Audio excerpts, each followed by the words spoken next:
She stepped off that stagecoach expecting a monster, a man hardened by grief who'd bought himself a servant through the mail. Lydia Mercer had fled one nightmare in Boston, only to walk straight into another, or so the town whispers promised. But when Garrett Hale looked at her with those storm-gray eyes and said he didn't need a servant, he needed someone to stay, everything she thought she knew about survival shattered. Before we dive into their story, drop a comment telling me what city you're watching from.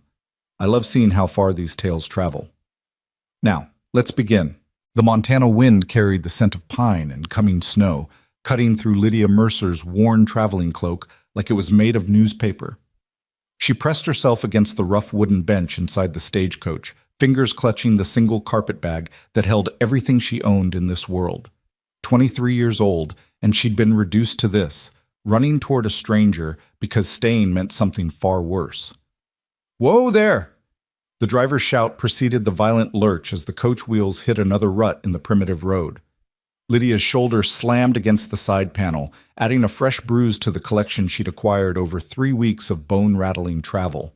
Across from her, an older woman in a feathered hat had been asleep for the past hour, her snores somehow audible over the thunder of hooves and creaking wood.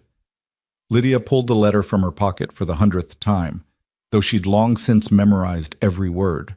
The paper had gone soft at the creases, threatening to tear along the folds where she'd opened and closed it obsessively since leaving Massachusetts. "Miss Mercer, your application through the matrimonial agency has been accepted. I am a rancher of 32 years, owner of Silver Ridge Ranch in Montana Territory. I require a wife. The work is hard. The winter's harder.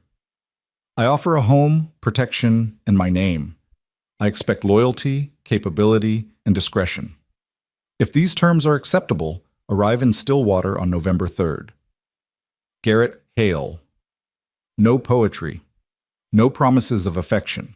Nothing like the flowery advertisements other men placed in the matrimonial papers, speaking of companionship and new beginnings.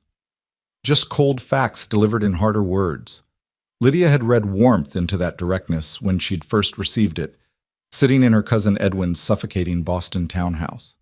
She'd thought, here's an honest man who won't dress up reality in ribbons. Now, watching the wild landscape roll past, endless forests giving way to golden grasslands, mountains purple in the distance, she wondered if honesty was just another word for cruelty. First time in Montana Territory? Lydia startled. The older woman was awake, bright eyes sharp despite her age. Her feathered hat sat askew, making her look like a curious bird. "Yes, ma'am." Lydia's voice came out smaller than she intended. "Come for a man, I'd wager. Mail order?" The woman's tone held no judgment, just matter-of-fact curiosity. "Don't look so shocked, dear. Half the women west of the Mississippi got here the same way. I'm Mrs. Calloway. My husband brought me out here 30 years ago. I was 19 and terrified." She leaned forward conspiratorially. "Who's the lucky fellow?" "Garrett Hale, of Silver Ridge Ranch." The change in Mrs. Calloway's expression was subtle but unmistakable, a tightening around the eyes, a careful neutrality settling over her features. "Ah, Garrett." That single word carried the weight of volumes left unspoken. Lydia's stomach dropped. "You know him?" "Know of him. Everyone in Stillwater knows of Garrett Hale, though precious few know him personal-like." Mrs. Calloway adjusted her hat, seeming to choose her words with care. "He keeps to himself mostly. Good rancher, honest in his dealings, but what?" Lydia heard the desperation in her own voice and hated it. "Lost his first wife. Oh, must be 3 years back now. Childbirth. Baby didn't make it either." Mrs. Calloway's weathered face softened with genuine sympathy. "Changed him, they say. Used to be more sociable, but after, well, he rebuilt that ranch practically with his bare hands, works from dawn till dark, barely comes to town except for supplies, keeps a housekeeper who comes in twice a week, but otherwise lives out there alone." The stagecoach hit another rut, but Lydia barely noticed. Her mind was racing, recalculating. A widower seeking a replacement for his dead wife, a man hardened by loss, isolated by grief. What would he expect from her? What would he demand? "Don't look so pale, child." Mrs. Calloway reached across and patted Lydia's knee. I'm not saying he's cruel. Never heard tell of him raising his hand to anyone, just closed off, distant. You'll have security, at least. That ranch is one of the finest in the territory. Security. The word rang hollow in Lydia's ears. She thought she had security in Boston, too, living with her widowed Aunt Margaret after her parents died of influenza. Then Aunt Margaret passed last spring, and the house went to Edwin. Cousin Edwin, with his soft hands and softer voice, who'd cornered her in the library one evening and made it clear exactly what her continued residence would cost. She'd fled the next morning with the coins from Aunt Margaret's sewing box and the pearl earrings that had been her mother's, selling the earrings for train fare and little else. The matrimonial agency in New York had seemed like Providence, a way west, a way out, a way to anything but Edwin's sweating palms and entitled expectations. "Whatever you're running from," Mrs. Calloway said quietly, her eyes too knowing, "probably can't follow you out here. That's something, at least." Lydia managed a nod, not trusting her voice. Through the window she could see buildings now, rough-hewn structures lining a wide dirt street. Stillwater, Montana Territory. The end of the line. The beginning of everything else. The stagecoach rolled to a stop in front of a weathered building with Stillwater Station painted across the front. Lydia's heart hammered so hard she thought Mrs. Calloway must be able to hear it. The driver appeared at the door, offering his hand. "Welcome to Stillwater, miss. Watch your step now." Her legs trembled as she descended, whether from weeks of travel or pure terror, she couldn't say. The November air bit at her cheeks, carrying the scent of wood smoke and horse. The street was busy with afternoon traffic, wagons loaded with supplies, men in work clothes heading toward what looked like a saloon, 2 women in practical dresses conferring outside a general store. Lydia Mercer? A round-faced man in a vest and spectacles approached, hand extended. "Samuel Porter, I run the stage office. Mr. Hale sent word you'd be arriving today. Said he'd come fetch you around 4 o'clock. You're a bit early, so you can wait inside where it's warm. Get you some coffee?" "Thank you." Lydia shook his hand, grateful for the kindness in his voice. "That would be most welcome." The stage office interior was sparse but clean, a pot-bellied stove radiating blessed heat, a few wooden chairs, a desk piled with ledgers and papers. Mr. Porter busied himself with the coffee while Lydia sank into a chair, her carpet bag clutched in her lap like a shield. Through the window, she watched the town's rhythms. A boy herded geese down the street. The blacksmith's hammer rang out in steady beats. Normal life, continuing as it always did, indifferent to one terrified woman's arrival. She thought of Edwin's last letter arriving at the New York rooming house 3 days before she boarded the westbound train. "You're being foolish, Lydia. Come home. We can discuss terms like reasonable adults." She'd burned that letter in the fireplace, watching Edwin's careful handwriting curl and blacken. There was no going back.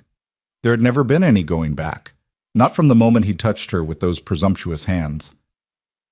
"Here you go." Mr. Porter pressed a tin cup of coffee into her hands. It was strong enough to strip paint, but blessedly hot.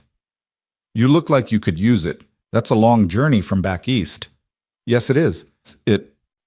She sipped carefully, feeling the warmth spread through her chest. "Mr. Porter, what can you tell me about Silver Ridge Ranch?" His eyebrows rose slightly. "Nervous about meeting Mr. Hale?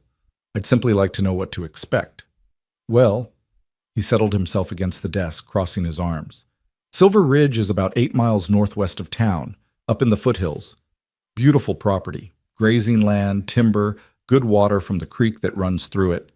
Garrett's got maybe 50 head of cattle, some horses, does most of the work himself, though he hires hands for roundup and branding." "Is he," Lydia searched for the right word, "fair as an employer?" "Absolutely. Pays on time, treats his workers square. Doesn't tolerate drinking on the job or laziness, but he works harder than any man he employs, so nobody grumbles much." Mr. Porter's expression grew more serious. "Look, I know you've probably heard about his wife, about what happened." Mrs. Calloway mentioned it. Catherine was her name, sweet woman. Everybody liked her. When she died, he shook his head. Garrett took it hard, real hard. Didn't speak to anyone for months except when necessary. Threw himself into the ranch work like a man possessed. We all thought he'd drink himself to death or work himself into the grave, but he just kept going, kept surviving. Does he... Lydia's voice dropped to barely a whisper. Does he have a temper? Understanding flashed across Mr. Porter's face, followed by a gentleness that made Lydia's throat tight. No, ma'am. I've never seen Garrett Hale raise his voice in anger, let alone his hand. He's stern, yes, not much for smiling or small talk. But violent? No. If that's what you're worried about, you can set your mind at ease on that score. Relief flooded through her, so intense it was almost painful. Not a monster, then. Just a man, a broken, grieving man who needed... What? A housekeeper? A companion? A replacement for what he'd lost? The clock on the wall ticked toward 4. Lydia forced herself to drink the coffee, to breathe steadily, to maintain some semblance of composure. This was happening. In minutes, she would meet the stranger she'd promised to marry, the stranger who held her entire future in his work-roughened hands. At precisely 4 o'clock, the sound of hoofbeats echoed outside. Heavy, measured footsteps approached the door. Lydia stood, her legs threatening to buckle, her hands gripping her carpetbag so tightly her knuckles went white. The door opened. Garrett Hale had to duck slightly to clear the doorframe. He was tall, easily over 6 feet, with broad shoulders that spoke of years of physical labor. His face was weathered by wind and sun, all hard planes and sharp angles beneath a few days' worth of dark beard. He wore simple clothes, denim pants, a heavy coat, scuffed boots, a wide-brimmed hat that shadowed eyes the color of storm clouds. Maybe 32, as his letter claimed, but he carried himself with the wary stillness of someone much older. Those gray eyes found her immediately, and Lydia felt the weight of his assessment. Not leering like Edwin's gaze had been. This was different, careful, measuring, looking for something she couldn't name. Miss Mercer. His voice was deep, rough from disuse. Not unkind, but not warm either, neutral as winter stone. Mr. Hale. She was proud that her voice didn't shake. I've arrived as you requested. So I see. He nodded to Mr. Porter. Sam, appreciate you looking after her. Of course, Garrett. Her trunk's already loaded on your wagon outside. For a long moment, Garrett simply stood there, looking at her. Lydia fought the urge to fidget, to explain herself, to fill the silence with nervous chatter. His face gave away nothing. No pleasure, no disappointment, no reaction at all. Just that steady, unreadable gaze. Then his eyes shifted to her hands, still clutching the carpetbag, and something flickered across his expression, gone before she could identify it. Storm's coming, he said finally, turning toward the door. Let's get you home safe. Home. The word should have been comforting, but it hung in the air between them, strange and hollow. Lydia glanced at Mr. Porter, who gave her an encouraging nod. No choice now, but forward. Outside, a sturdy wagon waited, pulled by 2 dappled horses. Her trunk, small, battered, embarrassingly shabby, sat in the back. Garrett moved to the passenger side and extended his hand to help her up. His palm was calloused, warm despite the cold air. The grip was careful, neither too tight nor too loose. The touch of a man accustomed to handling delicate things, newborn foals perhaps, or fence wire that might snap under too much pressure. He released her the instant she was settled on the bench seat, then walked around to climb up beside her. The streets of Stillwater fell away behind them as they headed northwest. True to his word, dark clouds were gathering on the horizon, pregnant with snow. The temperature was dropping by the minute. They rode in silence. Garrett's attention stayed fixed on the road, his profile carved from granite. Lydia studied him from the corner of her eye, trying to reconcile this silent, closed-off stranger with the future she'd committed herself to. He didn't look cruel, didn't look kind either, just absent somehow. Present in body, but with his thoughts far away. You had a good journey? The question seemed to cost him effort, as if small talk was a language he'd forgotten. Long, Lydia said carefully, but uneventful, which I suppose is the best one can hope for. First time west? Yes. Another silence. The wagon wheels creaked. One of the horses snorted. Lydia's hands twisted in her lap. It's different out here, Garrett said eventually. Harder than back east, Winters especially. You sure about this? Was he giving her an out? Testing her resolve? Lydia straightened her spine. I didn't come all this way to turn back at the first hardship, Mr. Hale. Something that might have been approval ghosted across his features. Garrett? Call me Garrett. We're to be married, after all. Lydia, then. She dared a glance at his face. When did you want to have the ceremony? Figured end of the week. Give you time to settle in, make sure you still want to go through with it. Reverend Morrison can do it Saturday if that suits. If she still wanted to go through with it, as if she had alternatives, as if she could waltz back to Boston and politely decline Edwin's attentions. But Garrett didn't know that, couldn't know the desperation that had driven her here. Better to keep it that way. Saturday would be fine, she said. The landscape opened up before them, rolling grassland dotted with stands of pine, mountains rising in the distance like sleeping giants. It was beautiful in a wild, untamed way that made Boston's manicured gardens seem suffocating in retrospect. Space, room to breathe, horizon that stretched forever. There, Garrett pointed ahead. Silver Ridge. The ranch buildings came into view as they crested a rise.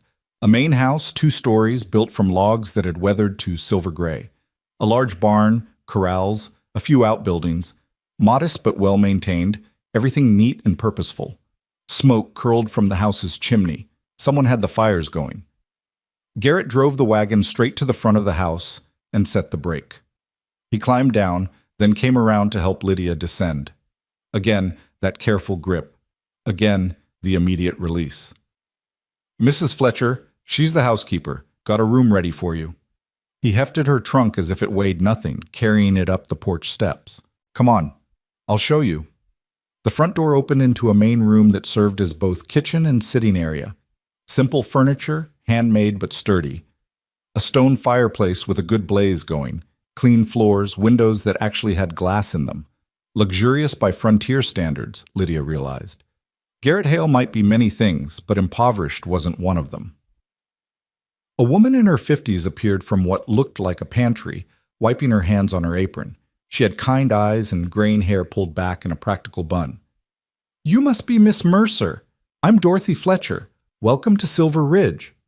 Her warmth was such a contrast to Garrett's reserve that Lydia nearly wept with relief. I've got stew on for supper and fresh bread. You must be frozen through from that ride.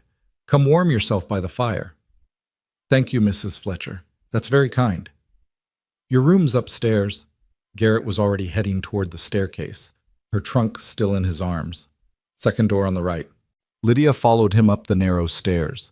The second floor had 4 doors, all closed except the one Garrett was entering. She stepped into a modest bedroom with a real bed.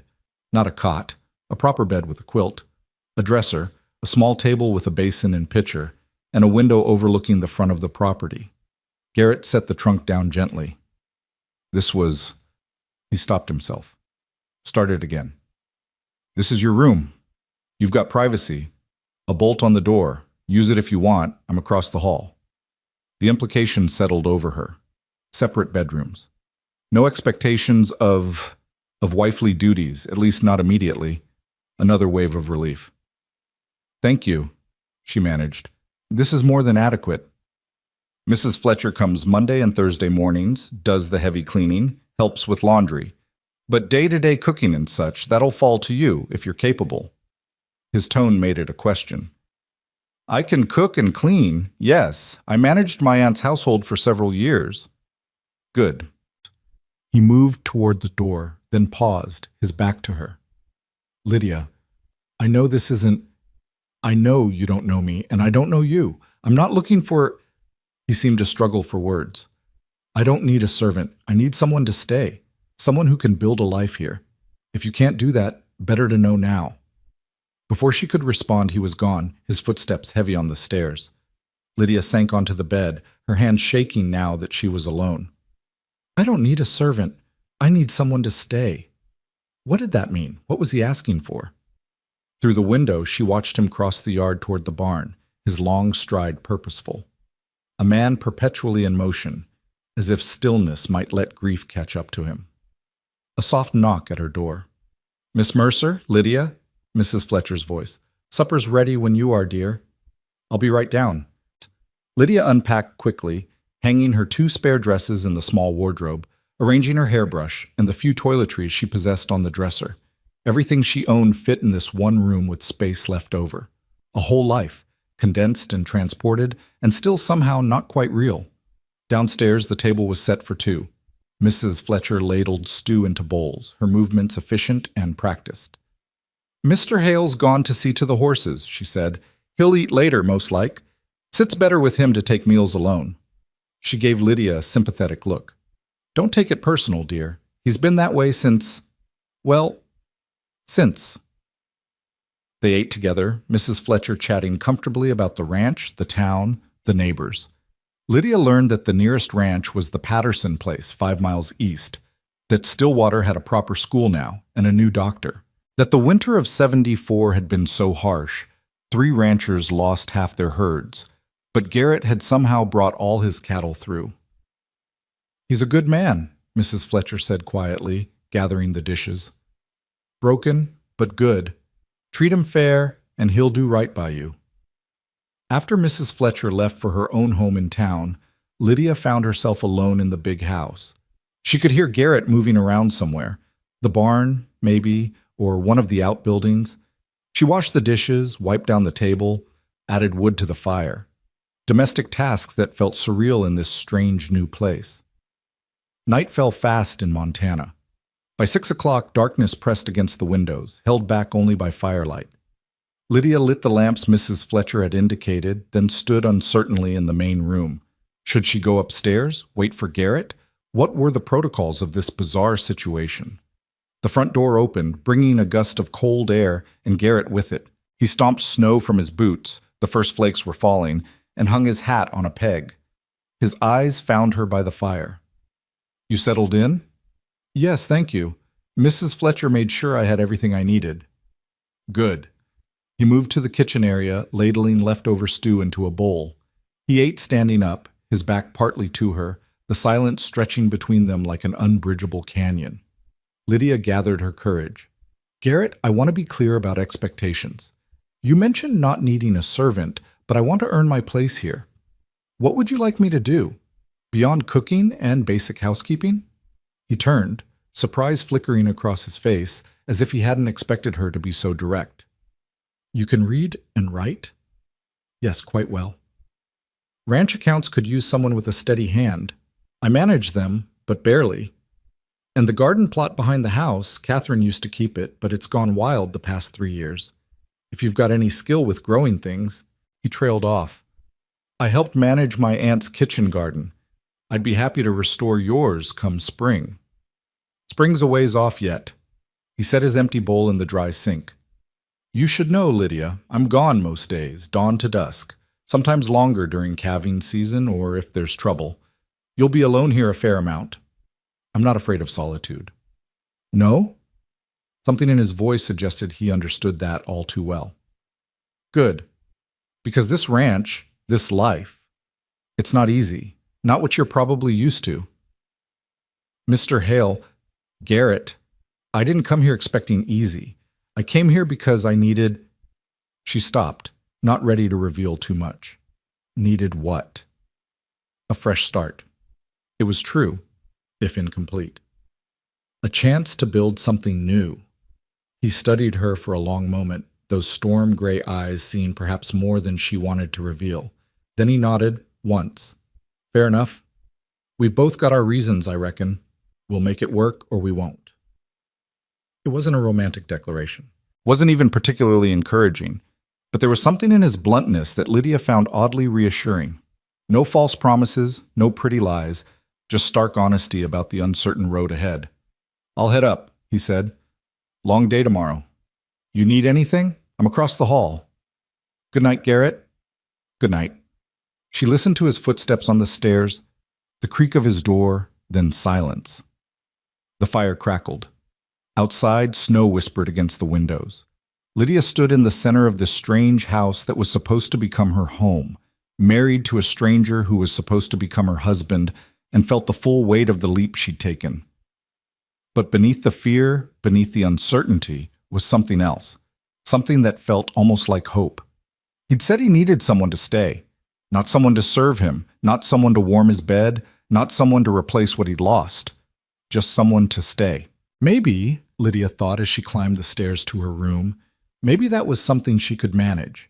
Maybe staying was enough to start with. Maybe from staying, other things might grow.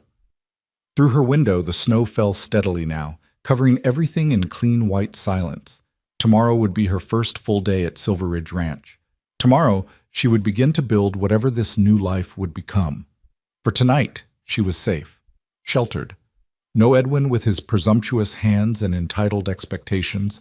No desperate scramble for the next meal or the next safe place to sleep.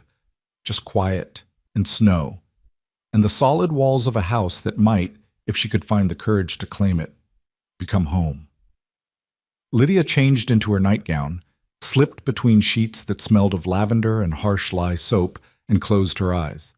Across the hall, she could hear the faint sound of Garrett moving around his own room. Two strangers under one roof, bound by a contract, neither had quite dared to question too closely. The storm Garrett had predicted arrived in full force around midnight. Wind howled around the eaves, driving snow against the windows in icy waves. Lydia lay awake, listening to the house creak and settle, listening to the unfamiliar symphony of her new life. And somewhere in the darkness, she heard Garrett's door open and his footsteps on the stairs, heading down to check the fires, to make sure the house stayed warm through the night, making sure she stayed safe. I need someone to stay. Lydia pulled the quilt closer, and for the first time in weeks, felt something almost like peace. Morning arrived with pale sunlight cutting through the snow clouds, illuminating a world transformed. Lydia woke to the sound of someone moving around downstairs, methodical, purposeful sounds of a fire being stoked, water being poured. She dressed quickly in the cold room, her breath misting in the air, and descended to find Garrett already gone and coffee sitting warm on the stove. A note lay on the table in rough, practical handwriting. Gone to check the herd, back by noon. Help yourself to whatever you need. Lydia poured coffee and stood at the window, watching the sun climb over mountains she couldn't have named. 8 inches of fresh snow blanketed everything, softening the hard edges of fence posts and outbuildings. Beautiful and merciless all at once, this land that would be hers if she could prove herself worthy of it. She spent the morning exploring the house with the careful attention of someone taking inventory of a new battlefield. The main floor held the kitchen and sitting area she'd seen last night, plus a small office tucked behind the stairs, Garrett's domain clearly, with ledgers stacked on a battered desk and maps tacked to the walls. She didn't linger there, sensing it was private territory. Upstairs, besides her room and Garrett's, were 2 other doors. One opened to a simple washroom with a copper tub. Luxury indeed for a ranch house. The other door was closed, and when Lydia tried the handle, she found it locked. She was back in the kitchen, elbow deep in bread dough she'd mixed from supplies in the well-stocked pantry, when Garrett returned. He stamped snow from his boots on the porch, then entered bringing cold air and the scent of pine with him. "Smells good." He hung his coat, eyeing the bread rising on the counter. "You didn't have to go to trouble." "It's no trouble. I need to earn my keep." Lydia wiped flour from her hands. "How are the cattle?" "Cold but alive. Lost a fence post in the north pasture. Wind took it down. I'll need to fix it before the next storm." He poured himself coffee, leaning against the counter with the wary posture of a man unused to sharing his space.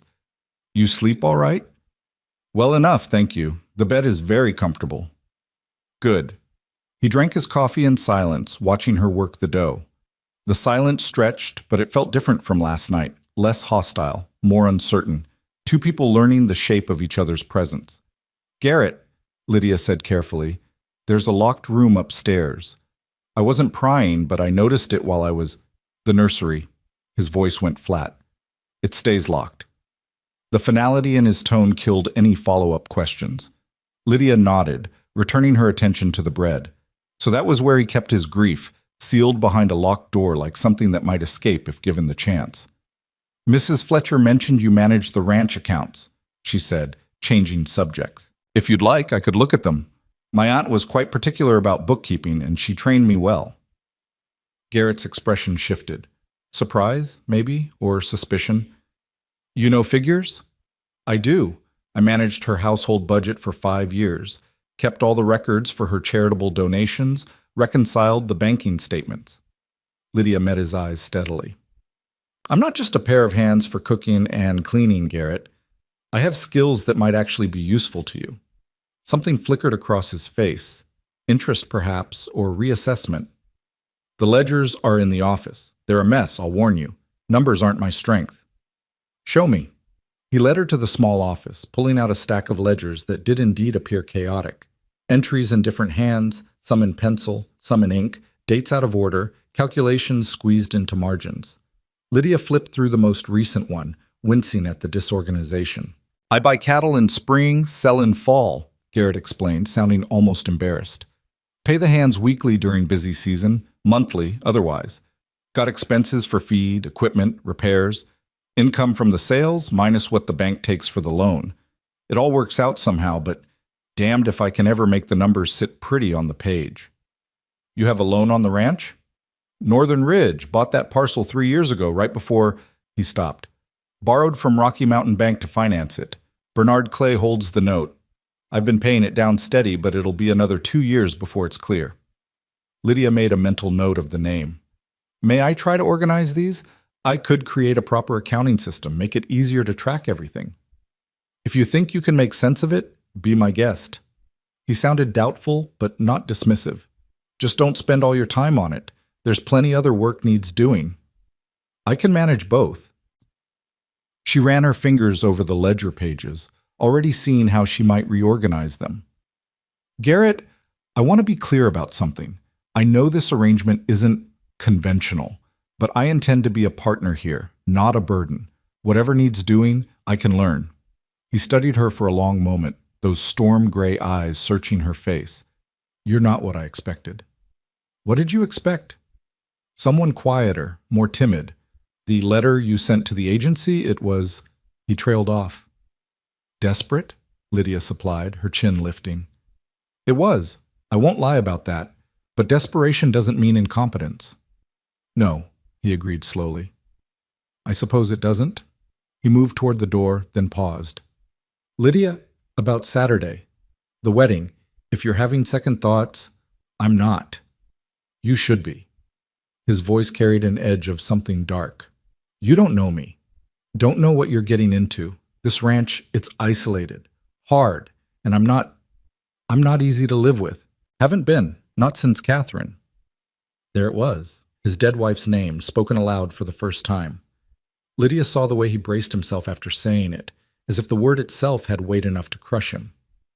I'm not Catherine, Lydia said quietly. I'm not trying to be her, and I'm not asking you to forget her. I'm just asking for a chance to build something new here, whatever that looks like. Garrett's jaw worked like he was chewing on words he couldn't quite spit out. Finally, he just nodded. Saturday, then. I'll ride into town Friday, arrange things with Reverend Morrison. After he left, Lydia sat at the desk surrounded by chaotic ledgers and felt the weight of what she'd committed to settling over her shoulders. A broken man. An isolated ranch. A ghost she could never replace nor compete with. What had she been thinking? But then she remembered Edwin's hands on her waist, his breath on her neck, the trapped feeling of that Boston townhouse closing in around her. No, this was better. This was a choice she'd made, not a cage she'd been born into. She pulled the top ledger toward her and began to work. The days developed a rhythm. Garrett rose before dawn and disappeared into ranch work until dusk or later. Lydia kept the house, cooked meals that Garrett ate quickly and often alone, and spent hours organizing the catastrophic bookkeeping system. She discovered he was better off financially than his modest lifestyle suggested. The ranch turned a profit, the debt was manageable, and he had savings tucked away. He just had no idea how to track any of it properly. Mrs. Fletcher arrived Monday morning like a warm wind, full of chatter and questions masked as casual conversation. How was Lydia settling in? Was Mr. Hale treating her well? Had she seen the lovely chest of drawers in the spare room that Catherine had refinished herself? She was gifted with her hands, Mrs. Fletcher said, running a cloth over the kitchen table. Could make anything beautiful. The garden she kept out back, you should have seen it in summer. Roses, vegetables, herbs, all growing together like a painting. Broke my heart when it all went to seed. Lydia filed that information away. Tuesday afternoon, between bread making and ledger work, she bundled up and waded through the snow to the garden plot behind the house. It was bigger than she'd expected, maybe 30 feet square, surrounded by a fence that kept out deer. Beneath the snow, she could see the brown stalks of dead plants, the wooden frames of what had been raised beds. A trellis collapsed under winter's weight. She was standing there, planning what might be saved and what needed rebuilding, when Garrett's voice startled her. "I told you, spring's a long way off." She turned to find him watching her from the barn door, a hay fork in his gloved hands. "I know, I'm just planning, thinking about what I'll plant when the ground thaws." He crossed the yard toward her, his boots crunching in the snow. When he reached the garden fence, he stopped, staring at the dead plot with an expression Lydia couldn't read. "Catherine spent hours out here," he said quietly, claimed it helped her think. "I never understood the appeal. Seemed like a lot of work for some vegetables you could buy in town." "It's not really about the vegetables," Lydia said. "It's about making something grow, taking what's wild and giving it purpose." "Is that what you're trying to do here?" The question carried no accusation, just curiosity. "Take something wild and give it purpose?" "Maybe. Or maybe I'm the wild thing that needs purpose." She met his eyes. "Either way, I'd like to restore this come spring, if that's all right with you." "It's your garden now." He turned back toward the barn, then stopped. "There's tools in the shed. Catherine's gloves are probably still there too, if you want them." It was a peace offering, Lydia realized. Permission to claim something that had been his wife's, to make it her own. "Thank you." That evening, for the first time, Garrett sat at the table while she cooked dinner instead of disappearing until the meal was ready.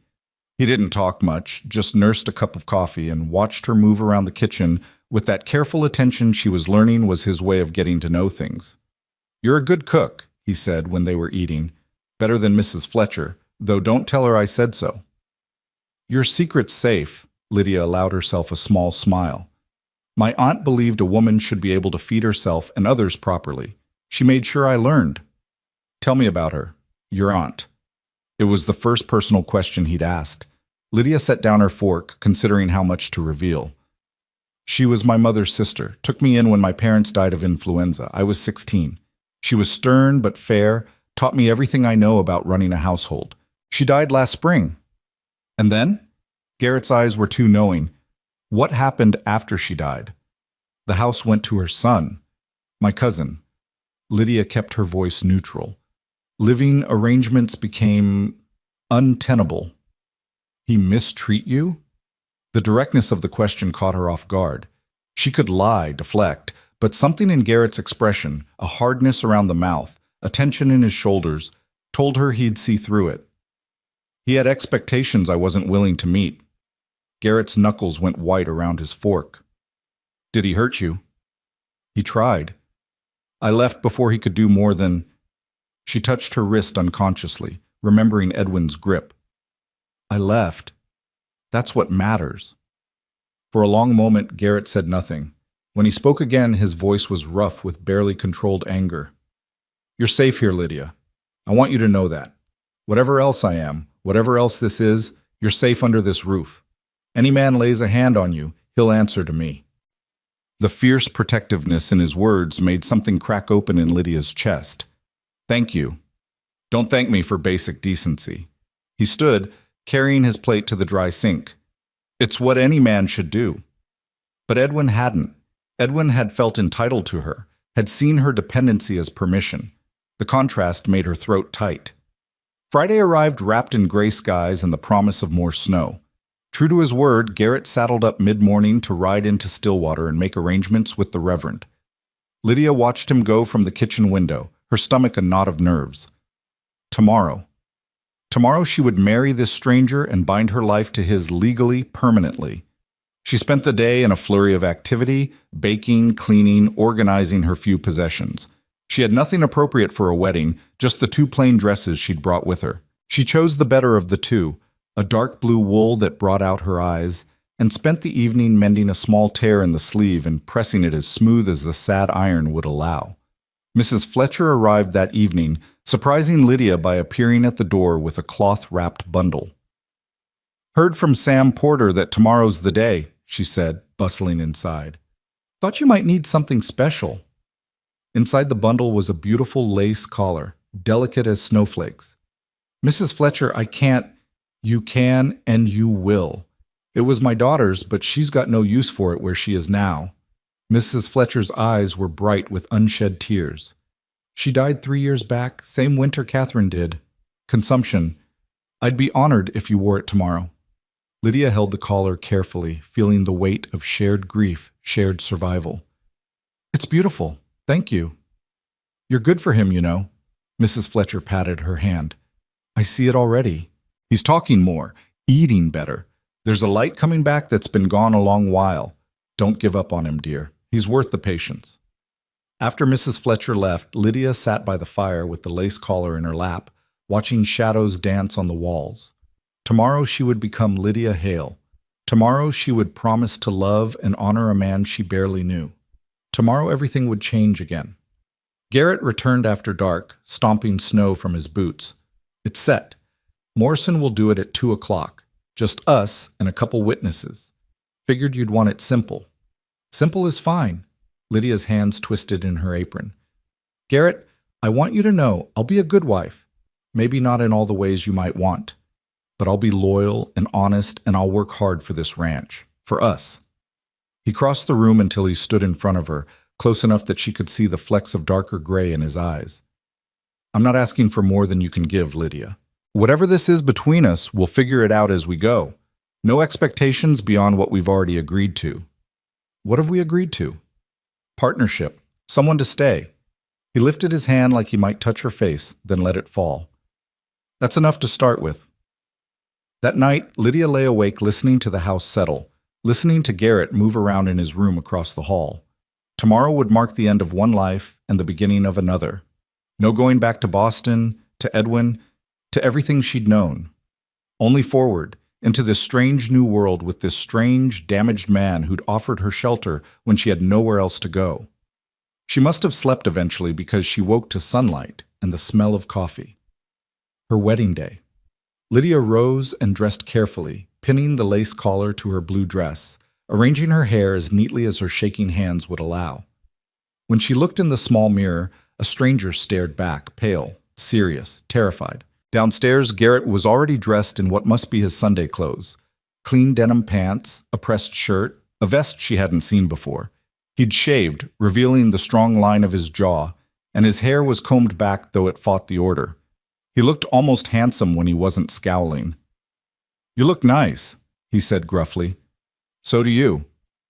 The ride to Stillwater passed in tense silence. The day was cold but clear, sunlight glittering off yesterday's snow. Other wagons appeared on the road as they neared town. Saturday brought folks in for supplies and socializing. Lydia saw curious stares, whispered conversations behind gloved hands. The mail-order bride and the widower. What a story they must make. The church was a simple wooden structure with a crooked steeple. Reverend Morrison met them at the door, a kindly man with white hair and laugh lines around his eyes. Mr. Porter was there to serve as witness, along with a woman Lydia didn't recognize who introduced herself as the Reverend's wife. "Shall we begin?" Reverend Morrison gestured them to stand before the plain wooden altar. The ceremony was brief, almost businesslike. The familiar words, love, honor, cherish, until death, felt surreal spoken in this frontier church, binding her to this near stranger. When Morrison asked if anyone objected, Lydia half expected someone to stand up, to point out the absurdity of this arrangement. But no one did. The Reverend prompted Garrett for his vows. "I do." His voice was steady, his eyes on hers. Then it was Lydia's turn. 2 words that would change everything. "I do. By the power vested in me by Montana Territory, I now pronounce you husband and wife. Garrett, you may kiss your bride." Garrett hesitated, clearly not having considered this moment. Lydia saw the uncertainty in his eyes, the question. She gave a tiny nod. He leaned in and pressed his lips to hers. Brief, chaste, but warm. When he pulled back, something in his expression had shifted. Softer, maybe. Or just more present. Congratulations, Mr. and Mrs. Hale, Reverend Morrison beamed. May God bless your union. They signed the register, Lydia's hand shaking so badly her signature looked like a child's scrawl, and accepted congratulations from the small gathering. Mrs. Morrison hugged her, pressing a small Bible into her hands. Mr. Porter pumped Garrett's hand enthusiastically, and then they were walking back out into the cold afternoon, married now, bound by law and church. Should we stay for supper in town? Garrett asked as they climbed into the wagon. Celebrate properly? I'd rather go home, Lydia said, then caught herself. If that's all right? Yeah. He picked up the reins. Home sounds good. The ride back felt different. Maybe it was the gold band now circling Lydia's finger, simple, unadorned, but real. Maybe it was the way Garrett sat beside her, not quite touching, but not pulling away either. Whatever it was, the air between them felt charged with possibility. At the ranch, he helped her down from the wagon with his usual careful grip, but this time he didn't immediately let go. His hand stayed at her waist, his eyes searching her face. This is real now, he said quietly. You're my wife. This is your home, for better or worse. I know. I meant what I said before. No expectations beyond what we agreed. We'll take this at whatever pace feels right. Lydia nodded, grateful for his patience, even as part of her wondered if he was simply that uninterested in her. But no, she'd seen the way he looked at her sometimes when he thought she wasn't watching. Interest was there, buried under grief and caution, but present nonetheless. That evening they sat together by the fire, the first time they'd simply existed in the same space without work as a buffer. Garrett pulled out a piece of leather and a knife, working on what looked like a new belt, while Lydia mended one of his shirts that had torn at the shoulder. Can I ask you something? Lydia said into the comfortable silence. Go ahead. The locked room, the nursery. Will you ever open it? His hand stilled on the leather. For a long moment, she thought he wouldn't answer. Then, I don't know. Some days I think I should clear it out, move on proper. Other days I can't even look at the door without... He swallowed hard. She was so excited about that baby. Spent months getting everything perfect, and then it all went wrong so fast. What happened? Lydia asked gently. If you want to tell me. Garrett set down his work, staring into the fire. Labor went on too long. Doc Peters did everything he could, but the baby was positioned wrong, and Catherine, she bled too much. Lost them both within an hour of each other. His voice cracked. I held my son for maybe 5 minutes before he stopped breathing. Never even got to name him proper. Lydia's eyes burned with tears. I'm so sorry, Garrett. I failed them. The words came out raw. I was supposed to protect them, provide for them, and I couldn't do the one thing that mattered. That's not failure. That's tragedy. There's a difference. He looked at her sharply. Is there? Yes. Lydia set aside her mending and moved to sit beside him on the settee. Failure is when you have control and choose wrong. Tragedy is when the world takes choice away from you entirely. You didn't fail them, Garrett. Life just broke wrong. His shoulders shook once, violently, and then he was crying, harsh, gasping sobs that sounded torn from somewhere deep and damaged. Lydia did the only thing she could think of. She put her arms around him and held on. He clung to her like a drowning man, his face pressed against her shoulder, 3 years of grief finally breaking free. She stroked his hair and murmured wordless comfort, letting him shatter because sometimes shattering was the only way to start healing. When the storm finally passed, he pulled back, roughly wiping his eyes. Sorry, Christ, I didn't mean to. Don't apologize for being human. Lydia cupped his face, forcing him to meet her eyes. You've been holding that in too long. It needed out. You must think I'm weak. I think you're strong enough to grieve, which is harder than people realize. She let her hands fall. Thank you for trusting me with this. Something shifted in his expression. Walls coming down, maybe, or just a door opening a crack. You're not what I expected, he said again, but this time it sounded like praise. Neither are you. They sat there as the fire burned low, not quite touching, but not separate either. When Garrett finally stood to bank the coals for the night, he paused beside her chair. Lydia, I know we said separate rooms, but if you ever wanted, If you ever felt ready for something more, you just have to say, I won't push, but I won't pretend I don't want. He stopped, seeming to struggle with the words. I'm attracted to you, just want you to know that. But there's no rush, we've got time. Heat flooded Lydia's cheeks. Thank you for being honest. I'll keep that in mind. That night, lying in her own bed with her wedding band glinting in the moonlight, Lydia thought about the broken man across the hall who'd offered her respect when she'd expected demands, who'd given her space when he could have claimed rights, who'd shown her his deepest wounds and trusted her not to twist the knife. She'd come here expecting a cold arrangement. What she was finding felt dangerously close to something real. Sunday dawned bright and bitterly cold.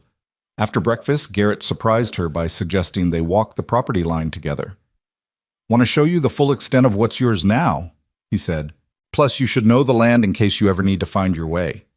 They bundled up and set out, their breath misting in the frozen air. Garrett pointed out landmarks. The creek that ran along the eastern border, the stand of pines that marked the northern ridge, the cluster of granite boulders where he'd once seen a mountain lion. He talked more than she'd ever heard him talk, his love for this land evident in every word. That's the parcel I bought with the loan, he said, indicating the rolling grassland to the north. Best grazing in the territory. That's what Bernard Clay wants. The railroad's planning a route through here, and that land would be worth 10 times what I paid. Will you sell? Not a chance. This ranch is my son's legacy. Even if he never got to see it, I'll die before I let Clay or anyone else take it from me. The fierce determination in his voice made Lydia's chest tight. Then we'll make sure he doesn't. Garrett looked at her sidelong. We? I'm your wife now. Your fight is my fight. Something like gratitude flickered across his face. Yeah, I suppose it is. They walked in companionable silence, following the fence line back toward the house. The sun was high overhead, turning the snowfields into a blinding expanse of white. Beautiful and harsh, just like everything else about this place. Lydia, Garrett said as the house came into view, I know this wasn't what you dreamed of when you thought about marriage. Hell, it probably wasn't even your second choice. But I want you to know, I'm grateful you came. Grateful you stayed. You've already made this place feel less empty, and that's more than I expected. It's more than I expected too, Lydia admitted. I thought I'd be just another piece of furniture in your house, another servant. But you've treated me like a person, Garrett, like someone whose thoughts and feelings matter. That's a gift I didn't know I needed. They stood there in the snow, facing each other, and Lydia saw the exact moment something shifted between them. Not love, not yet, but the possibility of it. The recognition that what had started as convenience might become something deeper if they were brave enough to let it. Garrett reached out slowly, giving her time to pull away, and tucked a strand of hair behind her ear. His fingers were cold but gentle, and when he smiled, actually smiled, showing the lines at the corners of his eyes, Lydia felt her heart stutter. Come on, he said. Let's get inside before we freeze solid. That evening, as Lydia worked on the ranch accounts and Garrett sat nearby repairing a bridle, a comfortable domesticity settled over them. This was what marriage could be, she realized. Not grand passion or fairy tale romance, but quiet partnership, shared space and shared purpose. The slow building of trust that might, given time, transform into something more. When she finally climbed the stairs to bed, Lydia paused at her door and looked back. Garrett was watching her from the bottom of the stairs, his expression unreadable in the lamplight. Good night, husband, she said softly. Good night, wife. The words felt less strange than they should have. Almost natural. Almost right. Lydia slipped into her room and closed the door, leaning against it with her eyes closed. 1 week. She'd been at Silver Ridge Ranch for 1 week, been married for 1 day, and already her old life felt like something that had happened to someone else. Tomorrow she would start properly organizing the accounts. She would plan the spring garden. She would continue learning the rhythms of ranch life and the contours of her husband's grief. She would build something here, piece by careful piece. Through the wall, she could hear Garrett moving around his room, settling in for the night. And for the first time since leaving Boston, Lydia felt something that might, with careful nurturing, grow into happiness. The fragile piece they'd built shattered on a Tuesday morning in early December when Bernard Clay arrived at Silver Ridge Ranch. Lydia was in the kitchen, up to her elbows in bread dough, when she heard the approaching horses. Through the window she saw 3 riders, a heavy-set man in an expensive coat leading 2 harder-looking men who had the bearing of hired muscle. Garrett was in the barn, and she watched him emerge at the sound of hoofbeats, his posture going rigid when he recognized the visitors. She wiped her hands and moved to the door, stepping out onto the porch despite the cold. Something in her gut told her this was trouble, and she'd learned to trust that instinct. "Hale?" The heavy-set man dismounted with the careful movements of someone unused to physical exertion. He was perhaps 50, with the soft face of a man who'd grown prosperous on other people's labor. "Didn't expect to find you home mid-morning. Thought you'd be out playing cowboy with your cattle." "Clay." Garrett's voice was flat, dangerous. "What do you want?" "Now, is that any way to greet your banker?" Bernard Clay's smile didn't reach his eyes. "Especially when I've ridden all the way out here to discuss business with you. Our business is concluded on the 1st of every month when I make my payment, which I've never missed, in case you're keeping track." "Oh, I'm keeping track, Hale, very close track indeed." Clay's gaze shifted to Lydia, and something oily slid through his expression. "And who's this lovely creature?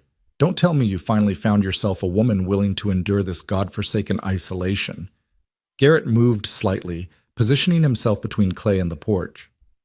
"My wife, Mrs. Hale, and she's got work to do, so if you'll state your business—" "Your wife?" Clay's eyebrows rose in theatrical surprise. "Well, congratulations are in order, though I must say, ma'am, you've married yourself to a man with significant financial obligations. I do hope he's been forthcoming about the debt he carries." Lydia descended the porch steps, refusing to be relegated to the background. "Mr. Hale has been completely transparent about the ranch finances, which I now manage, incidentally, and according to my records, we're current on all loan obligations with 3 months' payments in advance reserve." Clay's expression soured slightly. "A bookkeeper? How industrious. Well, Mrs. Hale, since you're so well versed in your husband's finances, perhaps you can help me make him see reason about my proposal." "What proposal?" Garrett's hands had curled into fists at his sides. "The railroad's coming through, Hale. Montana Central's finalized their route, and it runs right through that northern ridge of yours. They're prepared to make a very generous offer for the land. More than generous, considering what you paid for it. Hell, you could pay off your loan and have enough left over to expand your herd 3-fold. I told you last month and the month before that the land's not for sale." "Don't be a fool," Clay's veneer of pleasantness cracked. "This is progress, Hale. You can't stop it. The railroad's coming whether you cooperate or not.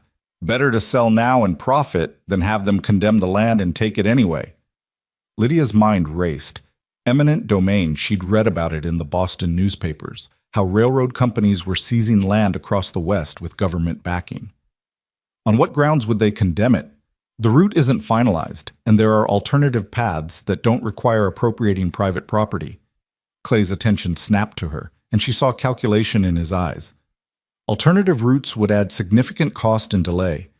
The most efficient path runs through the northern ridge. Montana Central has petitioned the territorial government for authorization to acquire the necessary parcels. "Acquire or seize?" Garrett's voice was deadly quiet. "Semantics. The point is, Hale, you're standing in the way of economic development. The railroad brings jobs, commerce, civilization to this territory. One stubborn rancher's attachment to a piece of land doesn't outweigh the greater good." "The greater good." Garrett took a step forward, and Clay's hired men tensed. "Or your commission on the sale? How much is Montana Central paying you to clear the route, Clay? 10%? 15%? Clay's face flushed red. "How I conduct my business affairs is none of your concern. What should concern you is that I hold the note on that land. And if you're not willing to sell, I might be forced to reconsider the terms of our agreement." "Our agreement is ironclad. I've read every word of that contract, and there's no provision allowing you to alter terms at will. Contracts can be interpreted. For instance, there's a clause about maintaining the property value. One could argue that refusing a sale that would benefit the territory constitutes negligent stewardship. Or perhaps we should discuss that fence repair on the southern boundary that's been delayed. Could be considered a violation of the maintenance requirements." Lydia saw where this was heading. Clay intended to manufacture a breach of contract, Use it as leverage to force a sale or foreclose entirely. The audacity of it made her blood boil. "Mr. Clay," she said, her voice cold and precise, "I suggest you review the territorial statutes regarding fraudulent contract enforcement. Fabricating violations to coerce property transfer is a criminal offense, and I'm quite certain the territorial judge would be interested to hear about such tactics." Clay's eyes narrowed. "Careful, Mrs. Hale. You've been in Montana territory all of 2 weeks. You might want to learn how things work out here before making threats." "That wasn't a threat. It was a statement of fact." Lydia held his gaze steadily. "And I'm a fast learner. Fast enough to know that your conduct today constitutes harassment and potentially extortion. Fast enough to document this conversation in detail and submit it to the appropriate authorities if necessary." For a moment, genuine anger flashed across Clay's face. Then he smoothed his features back into that oily smile. "I see why you married her, Hale. She's got fire. Though fire can be dangerous, especially out here where help is so far away." Garrett moved fast, closing the distance between them until he was inches from Clay's face. "Get off my land, now. And if you or your men come back here making veiled threats toward my wife, I'll forget I'm a civilized man." Clay held his ground, but his hired men shifted nervously. "You're making a mistake, Hale. This won't end well for you." "That sounds like another threat." "It's a prediction." Clay turned toward his horse, gesturing for his men to mount up. "You've got until the end of the month to reconsider. After that, I'll be forced to take action to protect the bank's interests. And Mrs. Hale, you might want to ask your husband about the penalty clauses in that loan agreement, specifically the one regarding foreclosure proceedings." They rode off in a cloud of dust and snow, leaving Garrett standing rigid with fury and Lydia's heart pounding. She waited until they were out of sight before speaking. "What penalty clauses?" Garrett's shoulders sagged. "If I default on 3 consecutive payments, the bank can foreclose immediately without the standard grace period, and Clay has the authority to determine what constitutes default, including declaring the loan in violation if he deems the collateral compromised. That's unconscionable. No legitimate bank would include such predatory terms. Rocky Mountain Bank isn't particularly legitimate. Clay owns it, runs it however he sees fit. When I needed capital to buy that ridge, he was the only one willing to lend. I knew the terms were harsh, but I was..." He stopped, his jaw working. "I was desperate to expand before the baby came. Wanted to build something substantial to leave him." Lydia touched his arm gently. "We'll find a way through this." "There is no way. Clay's got the law on his side or enough money to buy it. If he wants this land, he'll take it. I can fight, but I'll lose everything in the process. The northern ridge, probably the whole ranch when legal fees pile up." "No." The word came out harder than Lydia intended. "No, he won't. There's always a way, Garrett. We just have to find it." He looked at her with something between hope and despair. "You don't know what you're up against." "Then teach me." Lydia turned toward the house. "Show me everything. The loan documents, the land surveys, the correspondence with Clay, everything. If there's a weakness in his position, I'll find it." For the next 3 days, Lydia barely slept. She spread documents across the kitchen table, studying every word of the loan agreement, every territorial statute she could find in Garrett's small collection of law books, every map showing possible railroad routes. Mrs. Fletcher found her there Thursday morning, surrounded by papers and cold coffee. "Good Lord, child, have you been up all night?" "I'm close to something. I can feel it." Lydia rubbed her burning eyes. "There has to be a legal precedent, a loophole, something Clay hasn't considered." "And if there isn't?" "Then I'll create one." Mrs. Fletcher studied her with new respect. "You really love this place already, don't you? Or is it the man who owns it?" Lydia looked up sharply. "I barely know him." "That wasn't a denial." Mrs. Fletcher began tidying the scattered papers.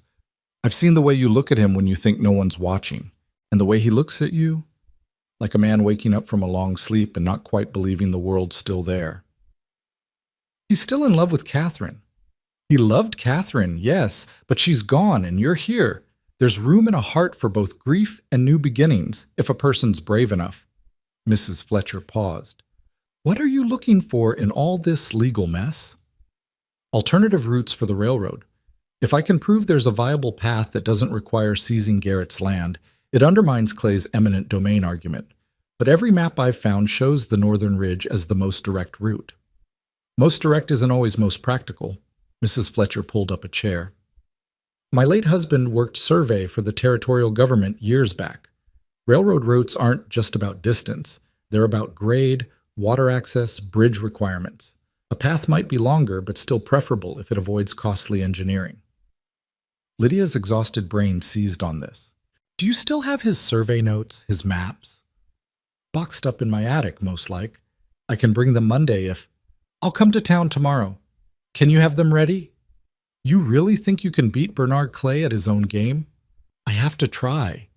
Lydia gathered the papers with renewed energy. He's counting on us being ignorant ranchers who'll roll over when faced with legal pressure.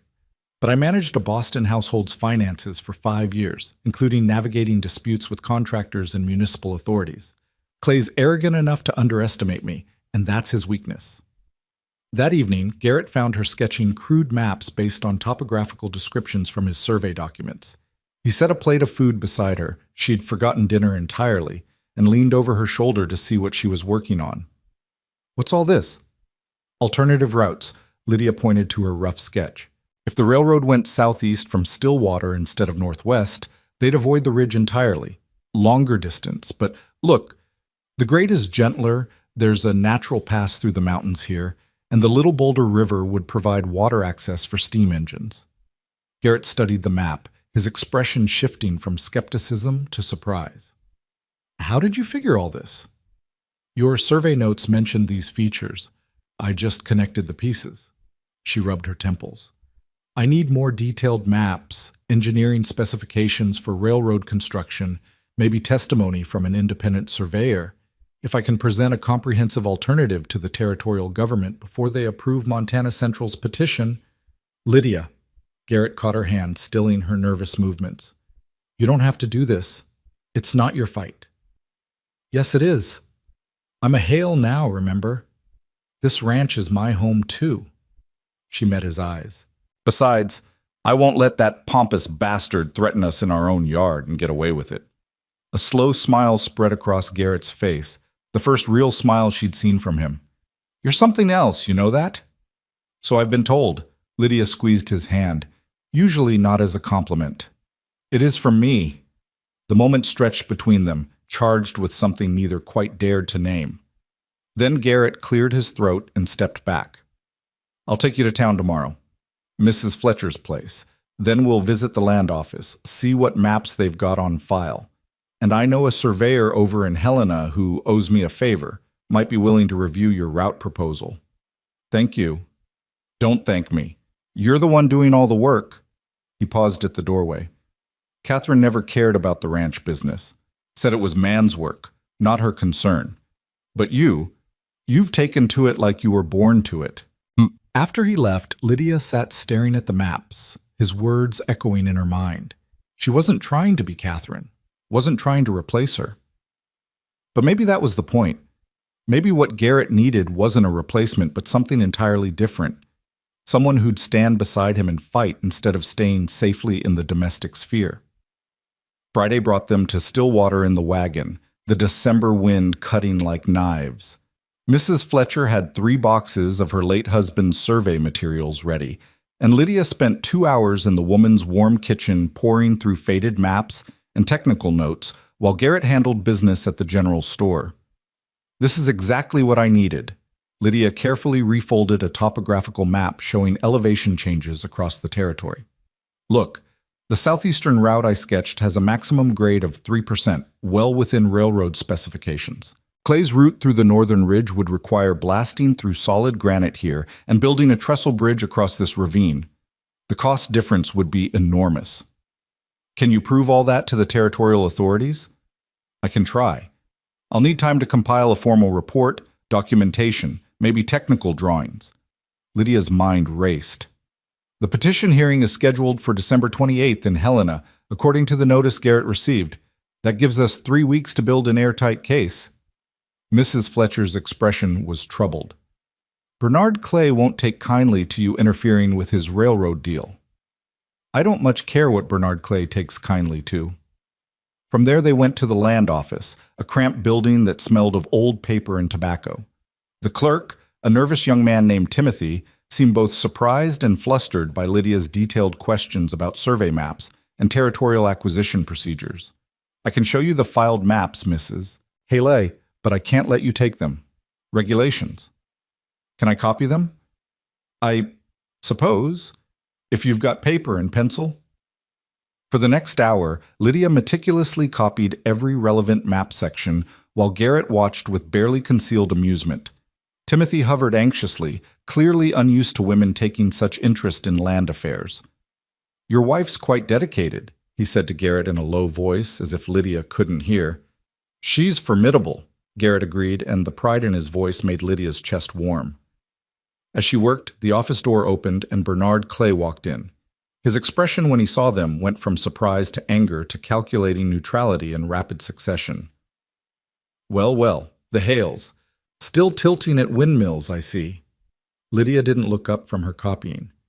"Just exercising our right to review public records, Mr. Clay. Surely you don't object to citizens being informed about matters that affect their property." "Inform yourselves all you want. Won't change the outcome." He moved to Timothy's desk. "I need the Montana Central Survey files. The complete set." Timothy scurried to comply while Clay leaned against the counter, watching Lydia work. "You know, Mrs. Hale, I've been asking around about you. Interesting story. Boston girl from a good family, runs west to marry a stranger. Makes a person wonder what you were running from." Garrett went very still beside her, and Lydia felt the temperature in the room drop 10 degrees. She set down her pencil carefully. "My past is none of your concern, Mr. Clay." "Maybe not, but it might be of interest to certain parties back east. Edwin Mercer, for instance. Your cousin's been making inquiries through business channels, trying to locate his missing relation. Quite worried about you, from what I hear." Ice flooded Lydia's veins. Edwin was looking for her. Of course he was. His pride wouldn't allow her to simply vanish without consequence. And Clay, that bastard, was threatening to expose her location. "That," Garrett said quietly, "sounds remarkably like blackmail." "Blackmail?" Clay's eyebrows rose in mock innocence. "I'm simply suggesting that Mrs. Hale might want to reconsider her opposition to progress. Be a shame if her cousin learned she was out here, especially given his concerns about her mental state and financial judgment." "My mental state is perfectly sound, and my financial judgment is better than yours if you think threatening me will work." Lydia stood, gathering her copied maps. "Tell Edwin Mercer whatever you like. I'm married now, legally beyond his reach or authority. And if you persist in this harassment, I'll file formal complaints with both the Territorial Marshal and the Banking Commission." "The Banking Commission?" Clay laughed. "Sweetheart, I have dinner with the Commission chairman monthly. Then I'll write to the federal authorities in Washington. Corruption in territorial banking systems is a matter of congressional oversight, particularly when it involves railroad development and public land." Lydia held his gaze steadily. "I may be new to Montana, Mr. Clay, but I'm not ignorant, and I don't scare easily." For a long moment, Clay simply stared at her. Then he turned to Timothy. "Those files, now." As he left with his documents, Garrett touched Lydia's elbow gently. "You all right?" "Fine." Her hands were shaking, but her voice stayed steady. "Let's get these maps home. I have work to do." The ride back to the ranch was tense. Garrett kept glancing at her, clearly wanting to ask about Edwin, but respecting her silence. Finally, as Silver Ridge came into view, Lydia spoke. "He tried to force himself on me. Edwin, after my aunt died and I had nowhere else to go, he said I owed him, for room and board, for family charity. Said no one else would want damaged goods like me." Her voice was flat, emotionless. "I left before he could make good on his threats. The matrimonial agency was my escape route." Garrett's knuckles went white on the reins. "If he comes here, he won't. Edwin's a coward who preys on the vulnerable. He'd never risk confronting an armed rancher on his own territory." Lydia looked at Garrett. "But Clay might try to use the threat as leverage. You need to know that before we go any further with this fight." "I don't give a damn about Clay's threats. You're my wife, under my protection. Let that bastard cousin or Clay himself try something. They'll learn real quick what Montana justice looks like." The fierce protectiveness in his voice made something crack open in Lydia's chest. For so long, she'd had to protect herself, fight her own battles, trust no one. The idea of someone standing beside her, defending her, felt almost foreign. "Thank you," she whispered. That night, Lydia worked late into the evening, organizing her research into a coherent argument. She was deep in calculations about bridge construction costs when she heard footsteps on the stairs. Garrett appeared in his nightshirt, hair tousled from attempted sleep. "You should rest. This'll all be here tomorrow." "I'm close. I can feel it." Lydia gestured to her notes. "Look, the southeastern route avoids 3 major engineering obstacles that Clay's route faces. The cost savings alone should make it attractive to Montana Central, even with the additional distance, if I can present this properly." "Lydia." Garrett crossed to the table, gently taking the pencil from her hand. "You're exhausted. You've been working 16-hour days all week. This fight's important, but not at the cost of your health." "I'm fine." "You're swaying in your chair." He pulled her to her feet. "Bed. Now. The maps will still be here in the morning." She was too tired to argue. As Garrett guided her toward the stairs, his hand warm and steady at her back, Lydia felt herself leaning into his solid presence. At her bedroom door, she paused. "Garrett, what Clay said about Edwin, does it change anything, knowing why I really came here? You think I care about your cousin's lies?" Garrett's hand came up to cup her face, his thumb brushing her cheekbone with heartbreaking gentleness. "You're brave and smart and stronger than anyone I've ever met. That's what matters, not whatever drove you west." Lydia couldn't help herself. She leaned up and kissed him. Not the chaste press of lips from their wedding, but something real and deep and full of all the feelings she'd been too afraid to acknowledge. Garrett made a surprise sound. Then his arms came around her, pulling her closer as he kissed her back with 3 years of loneliness and longing. When they finally broke apart, both breathing hard, Garrett rested his forehead against hers. "I'm falling for you," he said roughly. "Wasn't planning on it, tried to fight it, but there it is. You need to know that before this goes any further." "Good." Lydia's fingers tangled in his hair. "Because I'm falling too. Even knowing I'm still working through losing Catherine. Even knowing that. We're both works in progress, Garrett, but maybe we can be works in progress together." He kissed her again, softer this time, full of promise. Then he stepped back with visible effort. "Get some sleep. We've got a fight ahead of us. We'll win." "How are you so sure?" "Because we have to. Because this is our home, and Clay doesn't get to take it." Lydia squeezed his hand. "And because I'm not giving up the first place I've ever felt like I belonged." The next 2 weeks passed in a blur of research, writing, and revisions. Lydia compiled a comprehensive report arguing for the Southeastern Railroad route, complete with technical specifications, cost analyses, and environmental impact assessments. Garrett rode to Helena and returned with a statement from surveyor James Mitchell affirming the feasibility of the alternative route. Mrs. Fletcher recruited 3 neighboring ranchers to sign affidavits supporting the Hales petition.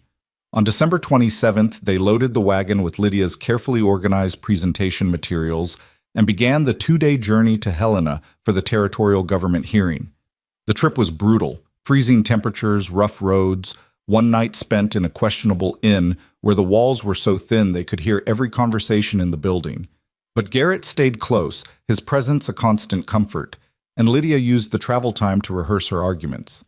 The territorial courthouse in Helena was an imposing stone building that seemed designed to intimidate. Inside the hearing room was packed, railroad representatives in expensive suits, government officials at an elevated bench, spectators filling every available seat. And there, in the front row looking supremely confident, sat Bernard Clay. "Mr. and Mrs. Hale?" A clerk approached. "You're scheduled to present your petition after Montana Central's proposal. Please be ready when called." They sat through an hour of technical presentations from Montana Central's engineers, all supporting the Northern Ridge route through Garrett's land. The arguments were polished, professional, backed by impressive visual aids.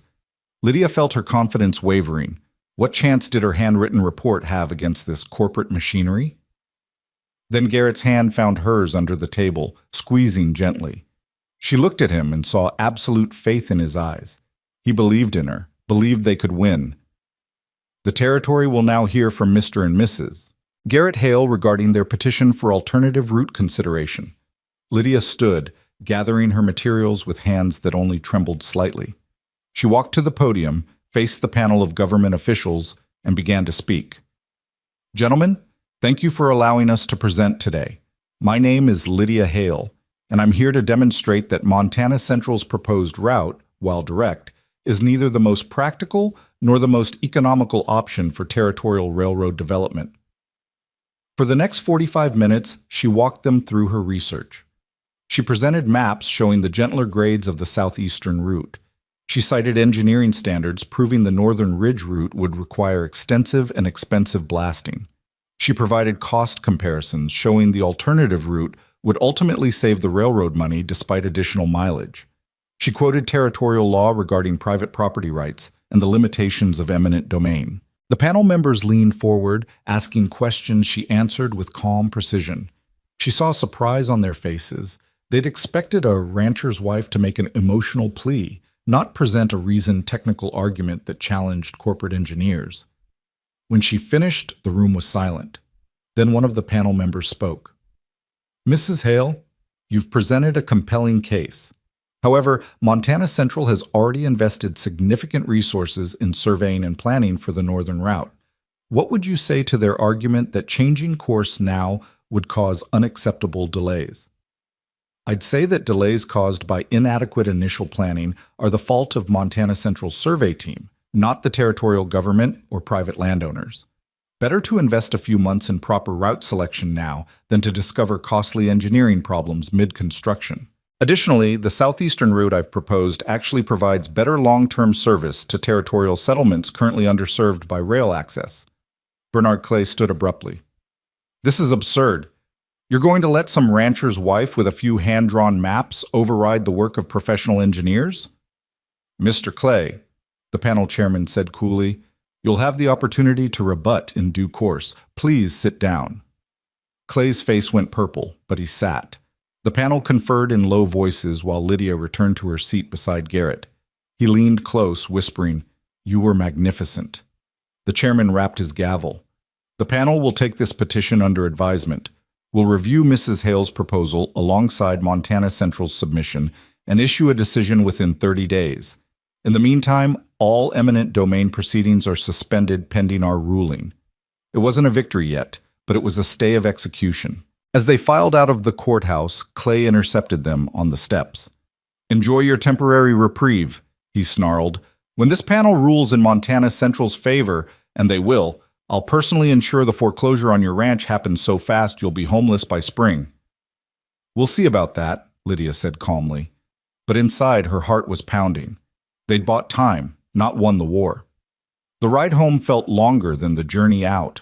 Garrett was quiet, brooding, and Lydia knew he was calculating worst-case scenarios.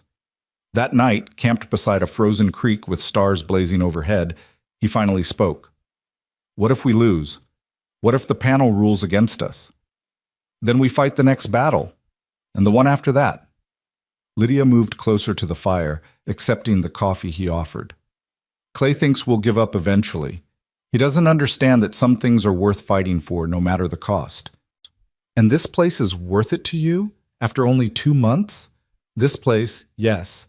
But also," she met his eyes across the flames, "also you. Us. What we're building here. I didn't come to Montana expecting to find a home, Garrett. I came expecting to survive. But somewhere along the way, surviving turned into living. And I'll be damned if I let Bernard Clay take that away." Garrett set down his cup and moved around the fire to sit beside her. He pulled her into his arms, and they sat together watching the stars wheel overhead, gathering strength from each other for whatever battles lay ahead. When they reached Silver Ridge 2 days later, exhausted and wind-burned, they found Mrs. Fletcher waiting with news. A letter had arrived from the surveyor in Helena. James Mitchell had connections with several members of the territorial panel and had been quietly advocating for the southeastern route behind the scenes. "He thinks you've got better than even odds," Mrs. Fletcher said. "Says your presentation impressed people who matter." It was the first real hope they'd had since Clay's threats began. That night, Lydia slept in Garrett's arms for the first time, both of them too tired for anything beyond holding each other close. but it felt like a promise. Whatever came next, they'd face it together. The next morning, Lydia woke to find Garrett already up, standing at the window of his room where she'd fallen asleep. She joined him, following his gaze to the northern ridge visible in the distance, snow-covered and beautiful in the dawn light. "That's where it would have gone," he said quietly. "The railroad. Right through the middle of the best grazing land in the territory. Would have cut the ranch in half, made it almost impossible to manage the herd. It won't come to that. You can't know that." "No. But I can believe it." Lydia wrapped her arms around him from behind. "We've done everything we can. The rest is up to the territorial government and whatever sense of justice they possess." Garrett turned in her arms, looking down at her with an expression that made her breath catch. "I don't deserve you." "Yes, you do, and I don't deserve you. But here we are anyway." She smiled. "Guess we'll just have to make the best of it." He kissed her then, deep and thorough, and Lydia felt the last of her walls crumbling. She'd come here expecting to trade freedom for security. Instead, she'd found partnership, purpose, and something that was beginning to feel remarkably like love. The 30 days of waiting felt like 30 years. January arrived with blizzards that buried the ranch under 4 feet of snow, isolating them from town for nearly 2 weeks. Lydia threw herself into work, organizing the accounts into immaculate ledgers, planning the spring garden in painstaking detail, learning from Garrett how to read weather patterns and anticipate the cattle's needs. Anything to keep her mind from circling endlessly around the territorial panel's decision that would determine their future. Garrett noticed her restlessness, the way she'd wake in the dark hours and pace the floor until exhaustion drove her back to bed. They'd been sharing his room since Helena, a gradual shift that felt natural rather than forced. But some nights she'd slip away and he'd find her at the kitchen table surrounded by maps and legal documents, searching for some strategy they'd missed. "Come back to bed," he said one frigid night in mid-January, finding her there at 3 in the morning with frost forming on the windows. "You're going to make yourself sick. I keep thinking there's something more we could do. Some argument I didn't make, some person we didn't talk to." Lydia's eyes were shadowed with exhaustion. What if I wasn't persuasive enough? What if they dismissed the whole thing as the desperate scheme of "Stop." Garrett pulled her to her feet, wrapping his arms around her. "You did everything humanly possible, more than anyone could have expected. Now we wait, and we trust that truth matters more than Bernard Clay's money." "Does it? Out here?" "It has to." He tilted her chin up. "Because if it doesn't, then everything we're building means nothing. And I refuse to believe that." She buried her face against his chest, breathing in the familiar scent of him, wood smoke and leather and the faint sweetness of hay. "I'm scared, Garrett.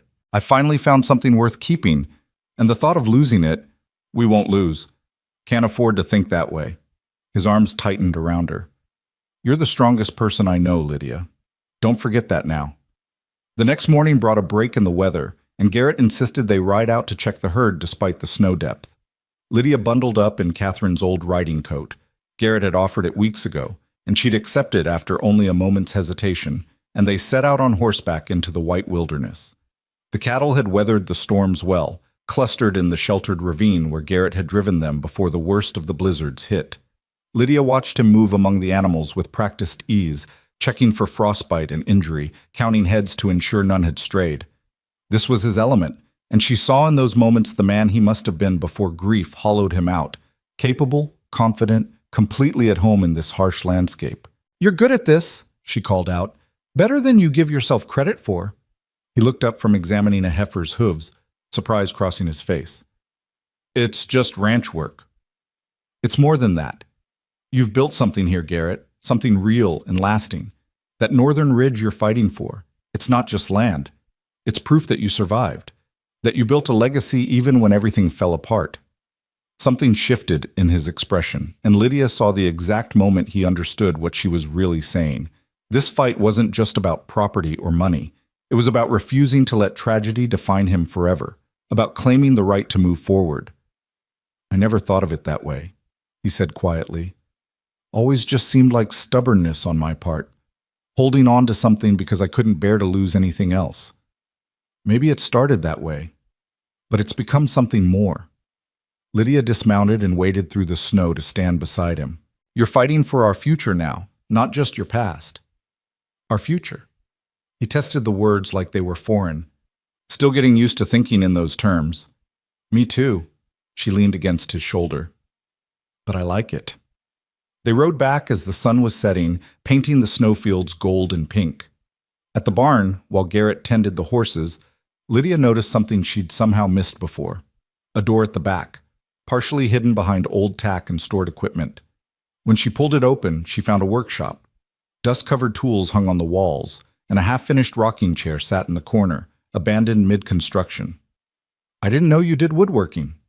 She ran her fingers over the smooth armrest, admiring the craftsmanship. Garrett appeared behind her, his expression going carefully blank. Used to. Haven't touched it since... He trailed off. Since Catherine? I was making that for the nursery. Never finished it after...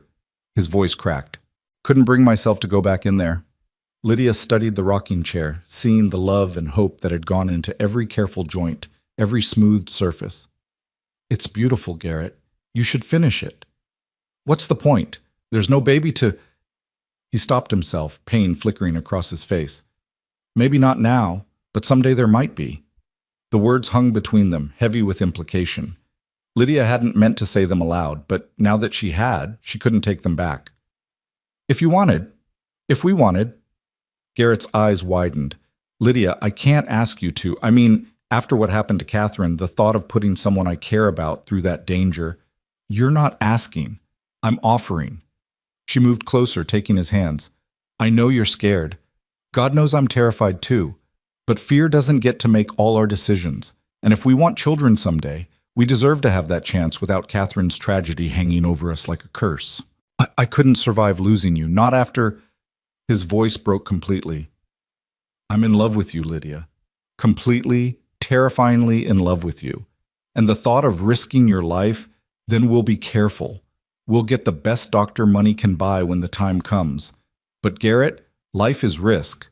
Coming here was a risk. Fighting Clay is a risk. Loving each other is the biggest risk of all. She cupped his face in her hands. But I'd rather live a full life with risk than a half-life playing it safe. He kissed her then with a desperation that stole her breath, backing her against the workshop wall as months of restrained desire finally broke free. His hands tangled in her hair, her body pressed against his, and for long moments there was nothing but heat and hunger and the overwhelming need to be closer. When they finally broke apart, both breathing hard, Garrett rested his forehead against hers. I love you. Need you to hear me say it properly. I love you too. Have for weeks. Was just too scared to admit it. Not scared anymore? Terrified. But doing it anyway. She smiled against his lips. That's how you know it's real. That night they made love properly for the first time. No barriers of grief or caution between them. Afterward, lying tangled together in Garrett's bed with moonlight streaming through the window, Lydia felt something settle deep in her chest. This was home. This man, this ranch, this hard, beautiful life they were building together. Whatever the territorial panel decided, whatever Clay tried next, she had this. They had each other. Garrett, she whispered into the darkness. The nursery. Would you show it to me? He went rigid beside her. I haven't opened that door in 3 years. I know, but maybe it's time. She rolled to face him. You can't move forward while you're keeping that room sealed like a tomb. Catherine deserves better than that. Your son deserves better. I don't know if I can. Then let me help you. For a long moment, he didn't respond. Then slowly, he nodded. Tomorrow. In the daylight. I'll need daylight. True to his word, the next morning, Garrett stood before the locked nursery door with the key in his trembling hand. Lydia stood beside him, her fingers laced through his, lending strength. Whenever you're ready, she said softly. He took a deep breath and turned the key. The lock clicked open with a sound like breaking bones. The door swung inward, revealing a room frozen in time. Pale morning light filtered through windows that faced east, illuminating a space prepared with love and hope. A crib stood against one wall, hand-carved and beautiful. Shelves held folded baby clothes, blankets, tiny shoes. A mobile of wooden stars hung over the crib, motionless now but clearly meant to dance in the breeze. And in the corner, gathering dust, was a changing table and dresser set painted soft yellow. Garrett made a sound like he'd been punched. Lydia felt tears streaming down her own face as she took in the careful preparations, the parents who'd never gotten to see their child sleep in this room. She was so excited, Garrett said hoarsely. Spent months getting everything perfect. I carved that crib myself and she sewed all the blankets. We'd come in here some evenings and just sit, talking about what he'd be like, what we'd name him, how we'd raise him. His voice broke. And then it all ended in blood and screaming and silence. Lydia pulled him into her arms, letting him shake with 3 years of pent-up anguish. I'm so sorry. I'm so sorry. They stood there for long minutes while Garrett wept for everything he'd lost. When the storm finally passed, he pulled back and wiped his eyes roughly. I keep thinking I should have done something different. Called the doctor sooner, taken her to Helena for the birth, I don't know, something. There was nothing you could have done. Sometimes terrible things just happen, and it's not anyone's fault. Lydia touched the crib gently. But keeping this room locked, keeping yourself locked in grief, that's not honoring them. That's just surviving, and you deserve more than survival. What would you have me do? Clear it all out? Pretend it never happened? No, remember it, honor it, but stop letting it control your future. She met his eyes. What if we kept some things, the crib you made, maybe some of the blankets, but changed the rest? Made this room something that looks forward instead of back? Garrett stared at her like she'd suggested burning down the house. Then, slowly, understanding dawned. You mean for... He couldn't finish. For our children. Someday. When we're ready. Lydia squeezed his hand, not replacing what you lost, just making space for what might come. He looked around the room again, and this time Lydia saw something besides pain in his expression. Hope, fragile and tentative, but there. I'd need help. Can't do it alone. You're not alone. Not anymore. Over the next week, they worked together to transform the nursery. They kept the crib and the Star Mobile, tangible links to Garrett's lost son. But they repainted the walls, replaced the curtains, added new furniture. Lydia found Catherine's sewing basket and used it to make new blankets, different colors and patterns that belonged to this new chapter of their lives. Mrs. Fletcher arrived one afternoon to find them elbow-deep in paint and promptly burst into tears. Oh, Garrett, I never thought I'd see you open that door again. Lydia convinced me it was time. He glanced at his wife, covered in yellow paint and smiling. She's got a way of making the impossible seem doable. That's what love does, Mrs. Fletcher said, dabbing her eyes. Makes you brave enough to try. The letter from the territorial panel arrived on January 28th, delivered by a rider who'd fought through a fresh snowstorm to reach them. Lydia's hand shook so badly she could barely open the envelope. Garrett stood beside her, his face carved from stone, bracing for bad news. She unfolded the official document and read in silence, her eyes moving faster and faster down the page. Then she looked up at Garrett, and he saw tears streaming down her face. Lydia? What? We won. Her voice was barely a whisper. Garrett, we won. He grabbed the letter, needing to see it himself. The formal language swam before his eyes, but the critical passage was clear. After careful consideration of all submitted materials, this panel finds merit in the alternative southeastern route proposed by Mrs. Lydia Hale. Montana Central Railroad is hereby directed to revise their plans accordingly. All eminent domain proceedings regarding the Northern Ridge property owned by Mr. Garrett Hale are permanently suspended. We won, he repeated, still not quite believing it. You did it. You actually beat them. We did it, together. Lydia laughed through her tears. Bernard Clay's going to lose his mind. They celebrated that night with a bottle of whiskey Garrett had been saving for a special occasion, drinking until the world seemed golden and possible. Lydia sat in Garrett's lap by the fire, both of them giddy with relief and victory. Tell me what you're thinking, she said, tracing the line of his jaw with her finger. I'm thinking I'm the luckiest man in Montana Territory. Maybe the whole West. He caught her hand and kissed her palm, You came here with nothing but a carpet bag and sheer determination, and you saved everything I've built. You saved me. We saved each other. She leaned in to kiss him. That's how this works. But their celebration was short-lived. 3 days later, Bernard Clay arrived at the ranch with his hired men, his face purple with rage. You think you've won? He spat at Garrett. You think this is over? The territorial panel has ruled. It's done, Clay. Garrett stood his ground, Lydia beside him on the porch.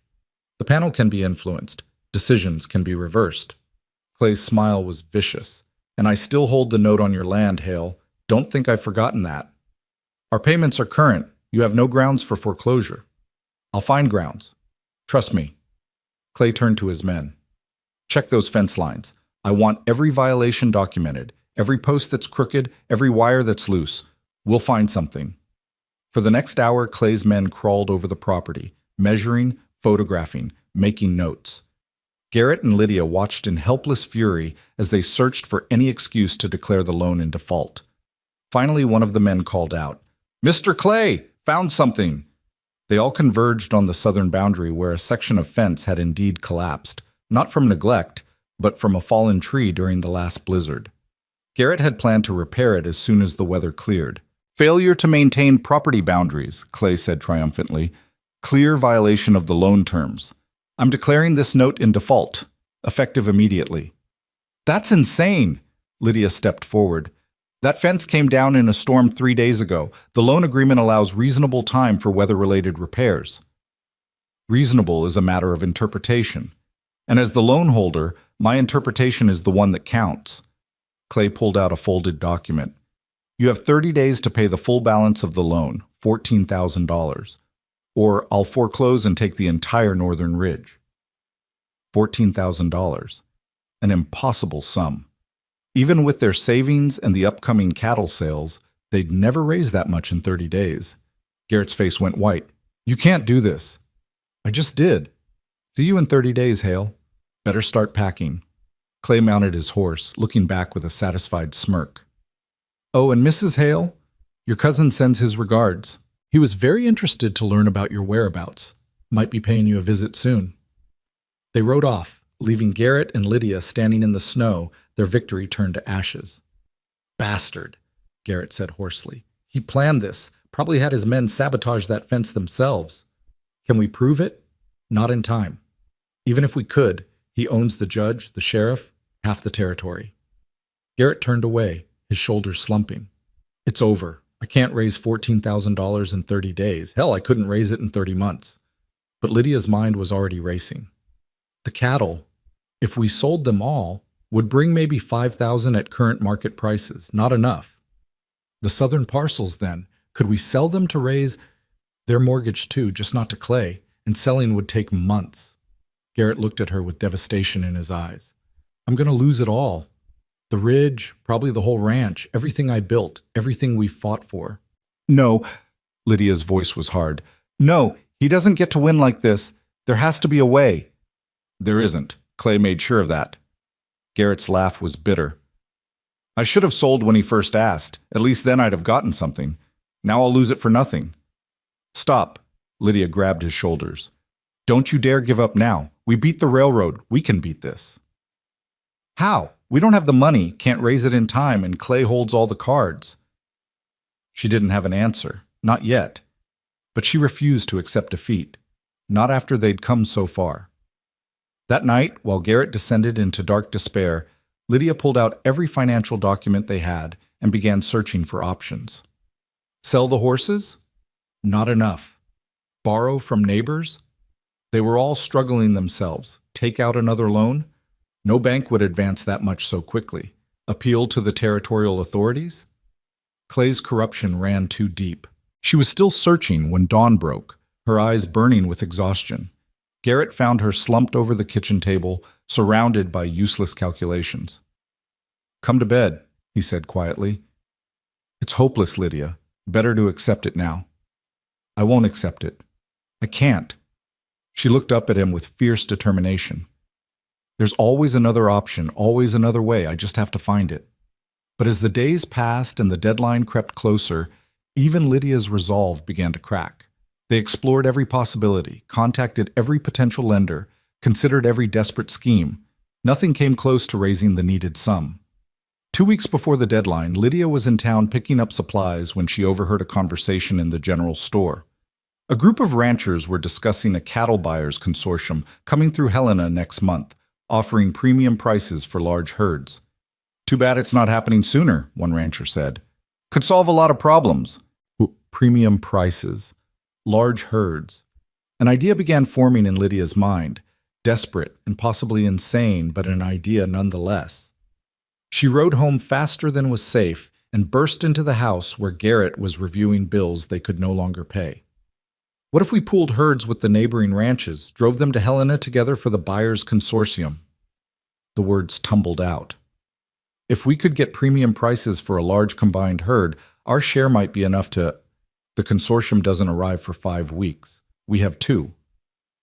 What if we went to them instead of waiting for them to come here? If we could get word to them in Helena, convince them to conduct early purchases. "Lydia, it's a 2-week drive to Helena in good weather. In February, it's suicide. And even if we made it, there's no guarantee they'd buy early." Garrett shook his head. "I appreciate you trying, but what's our alternative? Sit here and let Clay take everything?" She grabbed his hands. "It's a long shot, yes, but it's the only shot we have." Garrett stared at her, seeing the fierce determination that had first made him fall in love with her. "If we try this and fail, we'll have wasted our last 2 weeks. Could have been using that time to salvage what we can. Or we could have been fighting to save everything." Lydia held his gaze. "I need to know we tried everything, Garrett, that we didn't just roll over and let Clay win." Something shifted in his expression, the return of the fighter beneath the defeated man. "You're crazy. You know that?" "Probably. But you love me anyway." "Yeah, I really do." He pulled her close, breathing in the scent of her hair. "All right. We'll try. God help us. We'll try." The next morning, they rode to the Patterson ranch and laid out their desperate plan. Initially, Michael Patterson thought they were insane, but when they explained about Clay's manufactured default and the buyers' consortium, his expression changed. "I've got no love for Bernard Clay. Man tried to strong-arm me last year over water rights." Patterson considered. "I've got 30 head ready for market. If your plan works, I'd make double what I'd get locally. I'm in." Over the next 3 days, they recruited 4 more ranchers, pooling together nearly 200 head of cattle. Garrett sent a telegram to the buyers' consortium in Helena, proposing early purchase at a small discount in exchange for immediate sale. They received a terse reply. "Arrive by February 20th. We'll consider." February 20th was 13 days away. They had just enough time if everything went perfectly, which Lydia knew from bitter experience it wouldn't. The drive began on a bitter cold morning with 6 ranchers, 200 cattle, and prayers that the weather would hold. Lydia insisted on going despite Garrett's protests.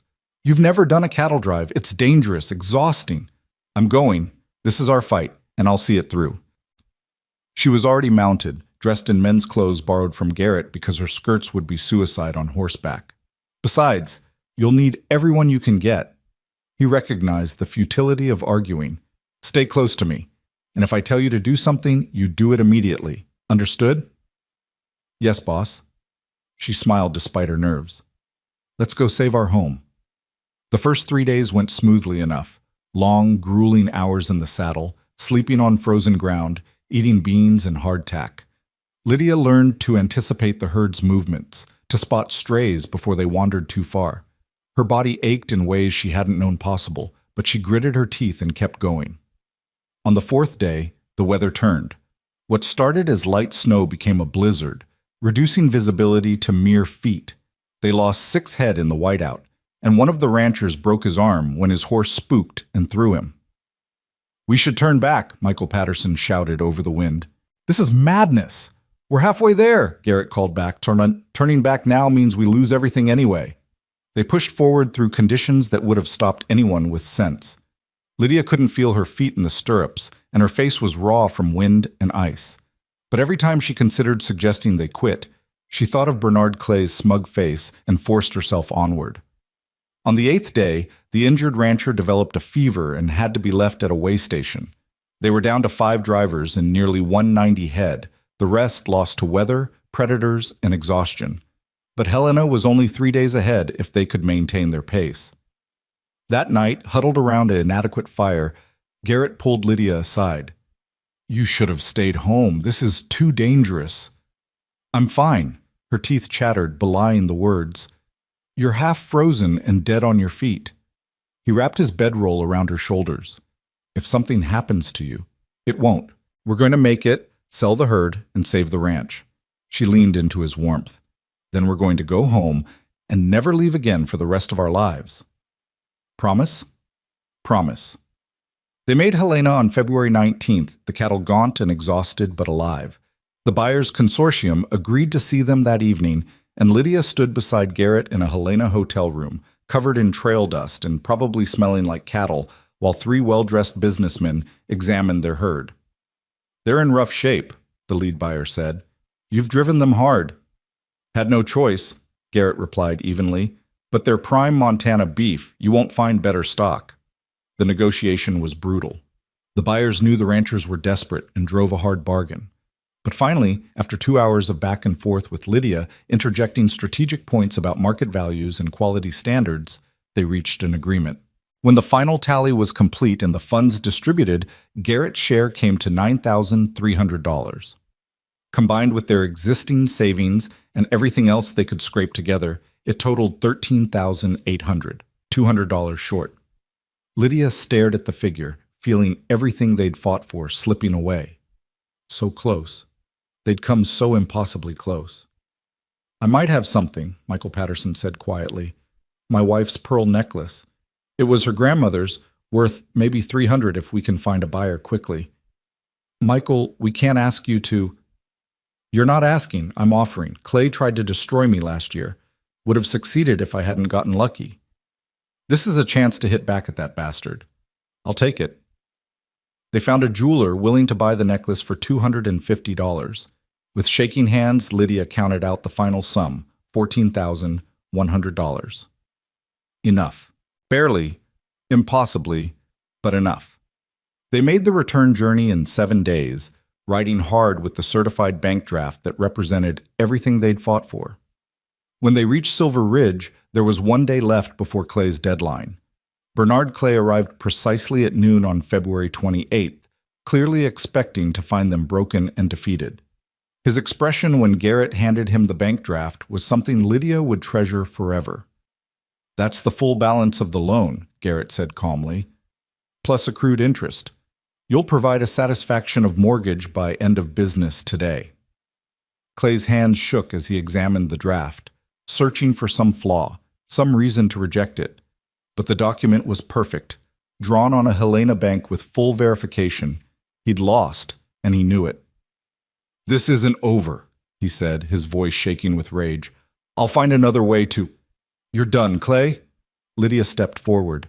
"I've documented every fraudulent action you've taken, the manufactured default, the threats, the attempted extortion, and I've sent copies to the territorial marshal, the banking commission, and a journalist friend in Helena who's very interested in corruption stories.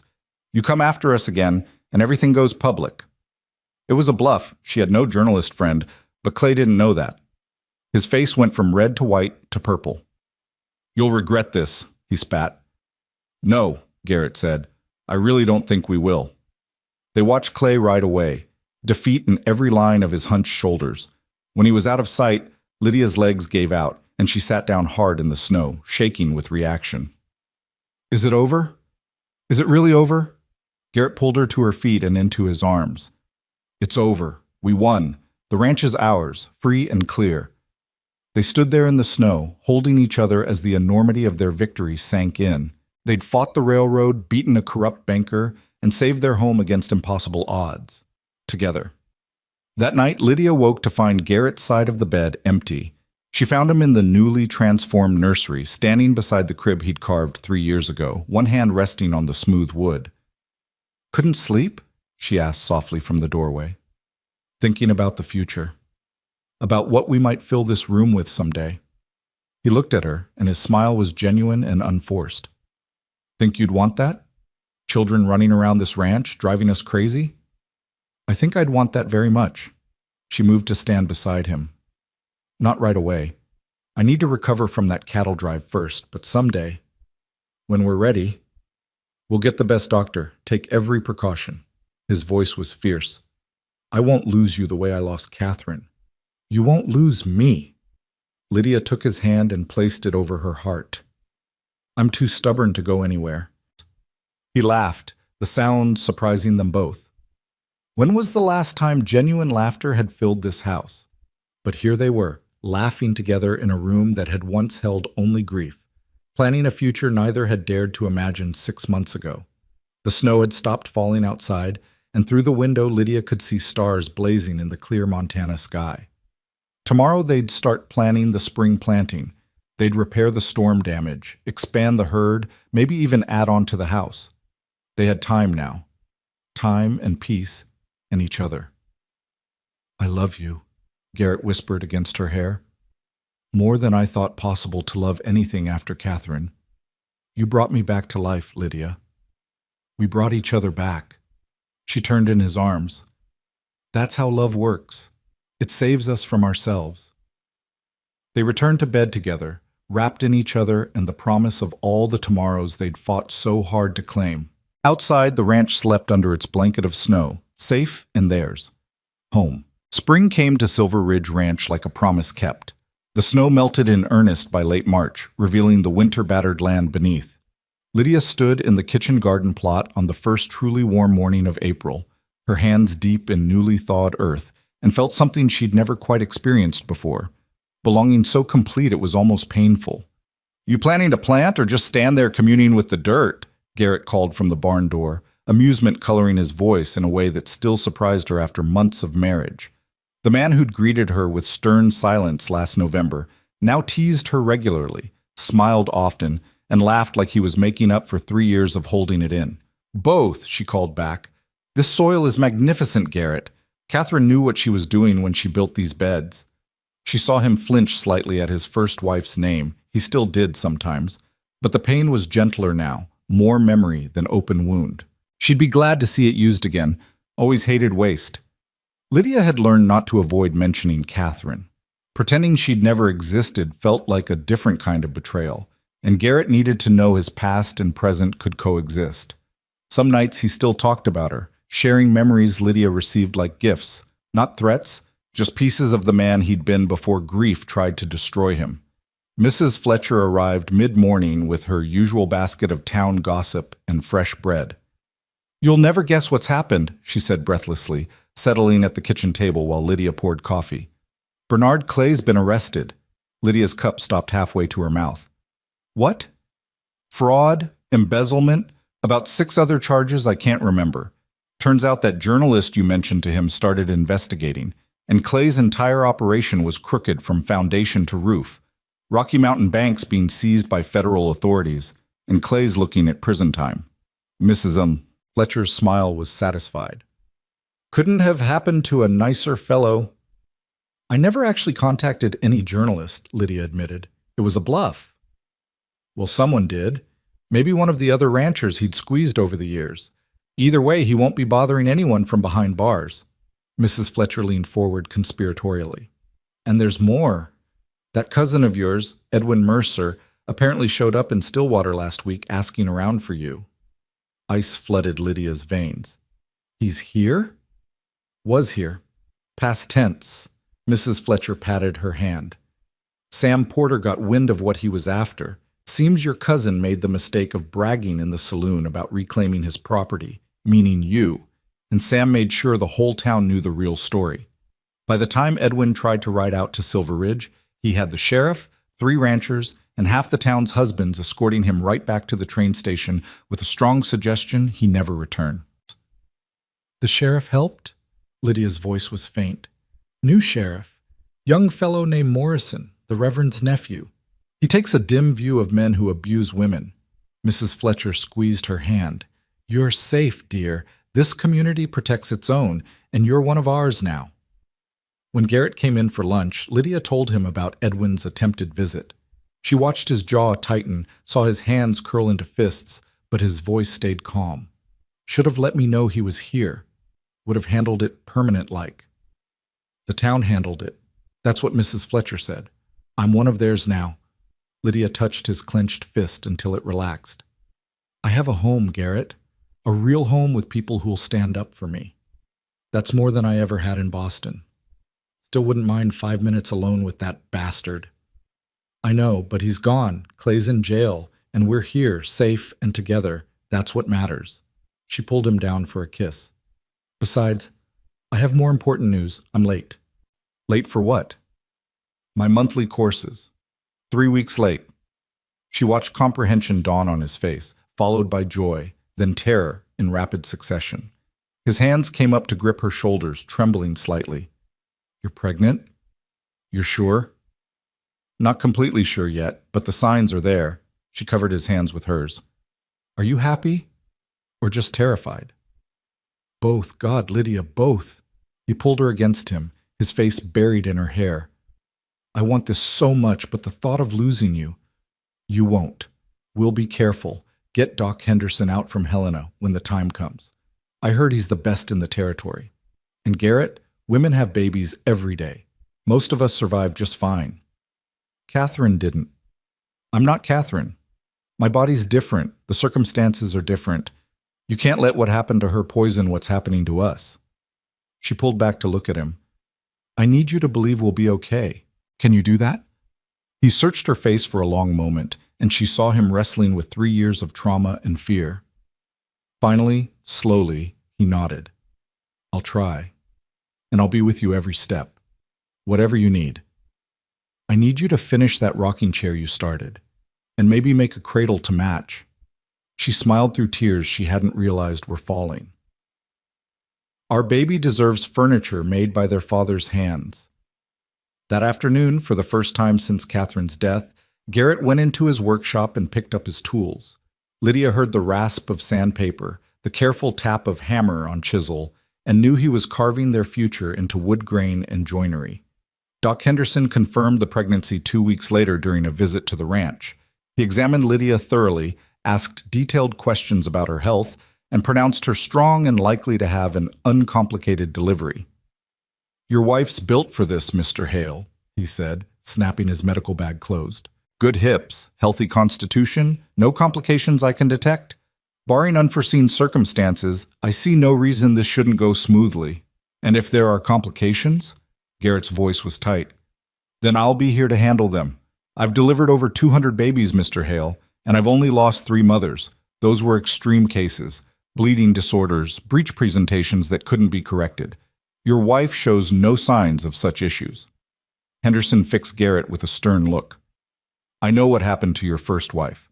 I reviewed the case notes, but every pregnancy is different, and living in fear helps no one, especially not your wife, who needs you calm and supportive, not terrified.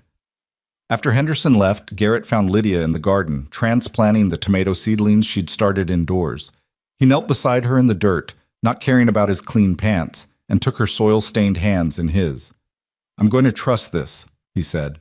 Trust you, trust Doc Henderson, trust that life can be good again without waiting for the other shoe to drop. It won't be easy, and I'll probably drive you crazy with worry, but I'm going to try. That's all I ask. She kissed him softly.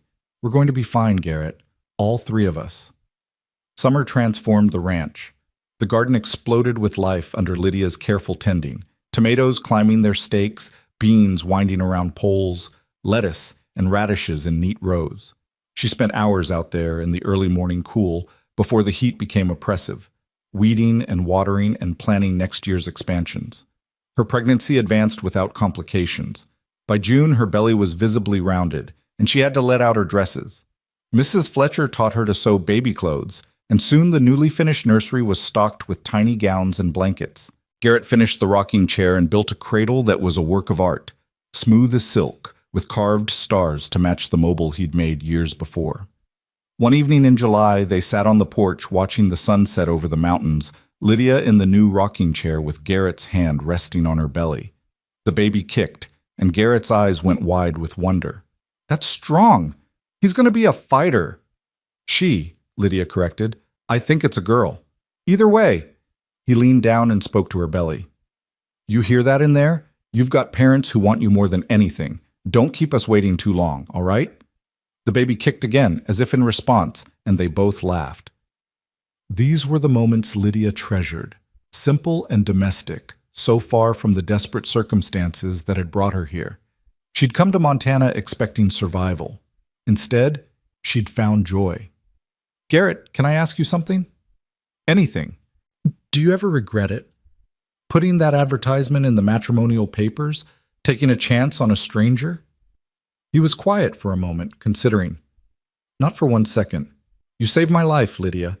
Saved this ranch. Saved me from turning into one of those bitter old men who drink themselves to death out of sheer loneliness. You're the best thing that ever happened to me. Even better than Catherine? She'd never asked before, had been too afraid of the answer, but pregnancy had made her bold and she needed to know. Different than Catherine, he said carefully. Catherine was my first love, the girl I grew up with. What we had was sweet and easy, but you... He turned her face toward his. You're my second chance, my partner in every sense. You fight beside me, challenge me, make me better. What we have is hard-won and all the stronger for it. So no, not better, just different. And exactly what I needed. Lydia kissed him as the sun painted the sky gold and crimson, the baby moving between them, and felt her heart so full she thought it might burst. This was home. This was family. This was everything she'd never dared to dream she could have. August brought the harvest. Despite her growing belly, Lydia insisted on helping bring in the garden's bounty. They canned tomatoes and pickled cucumbers, dried beans and stored potatoes, laid up supplies for the winter months. The root cellar filled with proof of her labor, and Garrett teased that they'd have enough food to survive 3 winters instead of 1. I like being prepared, she said, wiping sweat from her forehead. After growing up dependent on others' charity, knowing we have abundance feels like security. We do have abundance. He wrapped his arms around her from behind, his hands cradling their child. More than I ever thought possible. The Patterson family came for dinner one Sunday in late August, bringing their 3 children and news that they were expanding their own herd with profits from the Helena sale. Michael Patterson raised his glass in a toast. To the Hales, who taught us all that fighting back against bullies actually works sometimes. And to Lydia, the smartest damn woman in Montana territory. Hear, hear, the others echoed, and Lydia blushed with pleasure. After dinner, while the men talked cattle prices and the children played in the yard, Mrs. Patterson pulled Lydia aside. I wanted to thank you properly, she said. Michael told me what you risked to make that drive happen. You could have lost everything, including the baby you were probably already carrying. That took courage. Or desperation, Lydia said wryly. I'm not sure there's much difference sometimes. There is, though. Desperation is panicked and sloppy. You were strategic and brave. There's a difference. Mrs. Patterson smiled. You're going to be a wonderful mother. That baby's lucky to have you. The words stayed with Lydia as her pregnancy advanced into its final months. She felt ungainly and enormous, her back aching constantly, her ankles swelling in the September heat. But every discomfort was worth it when the baby moved, or when Garrett pressed his ear to her belly trying to hear a heartbeat, or when she folded another tiny gown and imagined the child who would wear it. October arrived with the first frost. Lydia was helping Garrett repair a section of barn roof, just holding tools, not climbing, despite her protests, when the first real contraction hit. She gasped and grabbed the workbench, and Garrett was at her side instantly. Was that? I think so. She breathed through it, the way Doc Henderson had taught her. But it's early. I'm not due for another month. Babies don't care about due dates. I'm getting Henderson. Garrett, it's probably false labor. First babies always... Another contraction, stronger this time, cut off her words. All right, maybe get Henderson. Garrett rode for Stillwater at a pace that would have worried Lydia if she wasn't too busy dealing with increasingly intense contractions. Mrs. Fletcher arrived first, summoned by a ranch hand Garrett had sent ahead, and took charge with brisk efficiency. Let's get you upstairs, dear. Into bed, where you'll be comfortable. She helped Lydia climb the stairs, chattering reassuringly about her own 4 births. Early isn't necessarily bad. My second came 6 weeks early and grew up strong as an ox. You just focus on breathing. Doc Henderson arrived 2 hours later with Garrett white-faced beside him. By then, Lydia's contractions were 5 minutes apart and intensifying. Henderson examined her quickly and nodded approval. Everything looks good, Mrs. Hale. Baby's in the right position. You're progressing normally. This is going to be quick for a first birth. I'd say you'll have a baby by midnight. Quick? Lydia gasped between contractions. This is quick? Trust me, I've seen labors last 3 days. You're doing beautifully. He turned to Garrett. You can stay if you want, but most men prefer to wait downstairs. I'm staying. Garrett took Lydia's hand, his grip almost painfully tight. I wasn't here for Catherine. I should have been. Should have done something. I'm not leaving Lydia. There was nothing you could have done for Catherine, Henderson said firmly. Her situation was a tragic anomaly. This is different. But if you're staying, you follow my instructions without question. Understood? Yes, sir. The next hours blurred together in a haze of pain and effort. Lydia had known childbirth would hurt, but the reality exceeded anything she'd imagined. She gripped Garrett's hand and Mrs. Fletcher's, breathing through contractions that felt like they might split her in half, while Henderson offered calm instructions and encouragement. You're doing wonderfully. Almost there now. On the next contraction, I need you to push. Lydia pushed with everything she had, screaming with the effort. Garrett's face was gray with fear, but he stayed beside her, murmuring encouragement even though his voice shook. That's it. You're doing it. I can see the head. One more big push, Mrs. Hale. She bore down with the last of her strength, feeling something give way, and suddenly the pressure released. A thin, angry wail filled the room, and Lydia collapsed back against the pillows, gasping. It's a boy, Henderson announced, holding up a squirming, red-faced infant. Healthy lungs, all his fingers and toes. Congratulations! A son, Garrett whispered, staring at the baby like he couldn't quite believe it was real. We have a son. Henderson cleaned the baby quickly and placed him on Lydia's chest.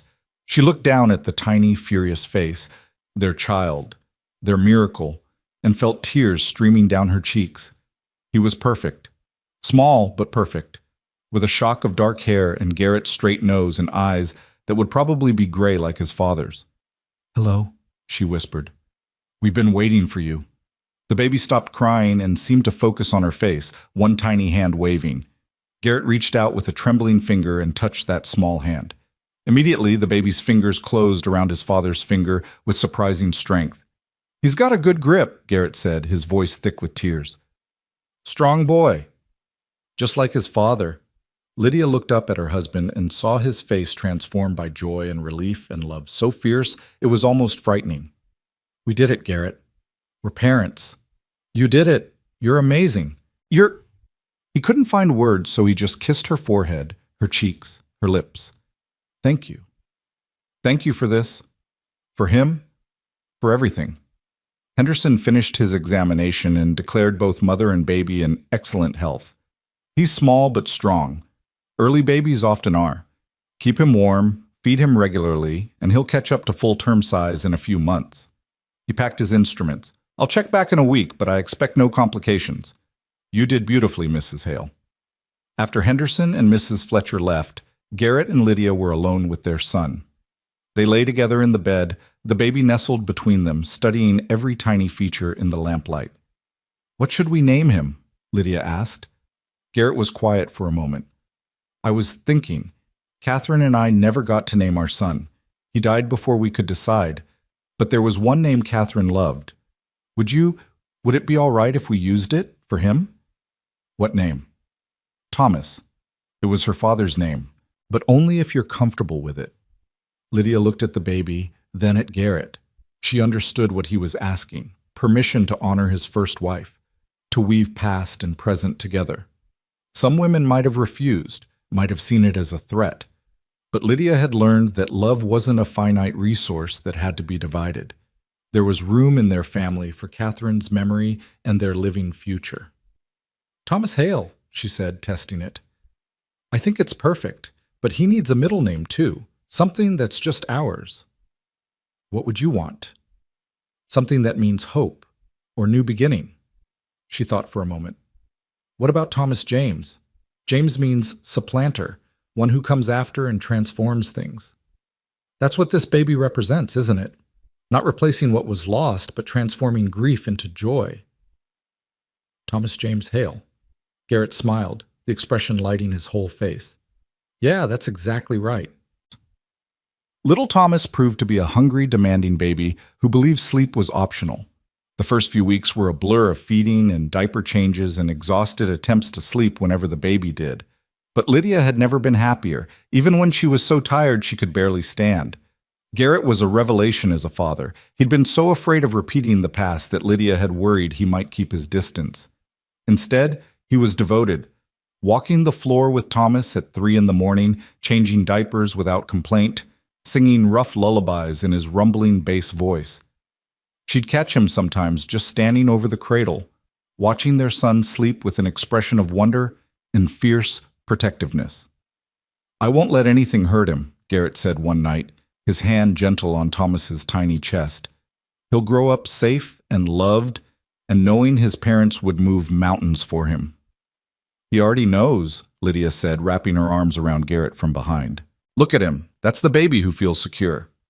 November brought news that Bernard Clay had been sentenced to 15 years in federal prison.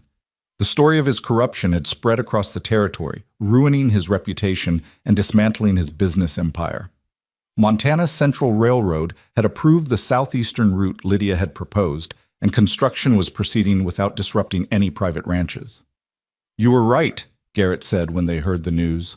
Fighting back worked. We won everything. We did, didn't we?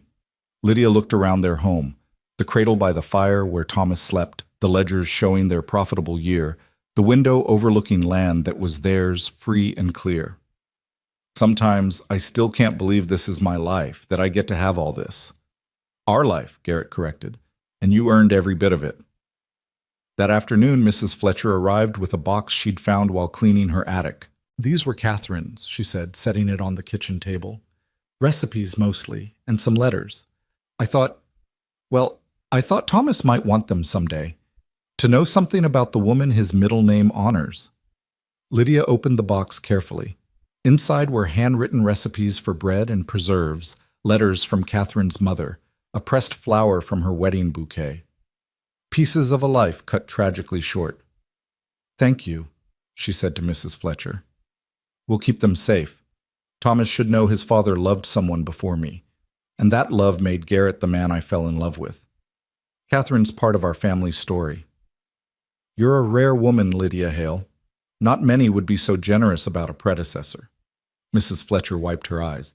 Catherine would have liked you, I think, would have appreciated how you saved this place and the man she loved.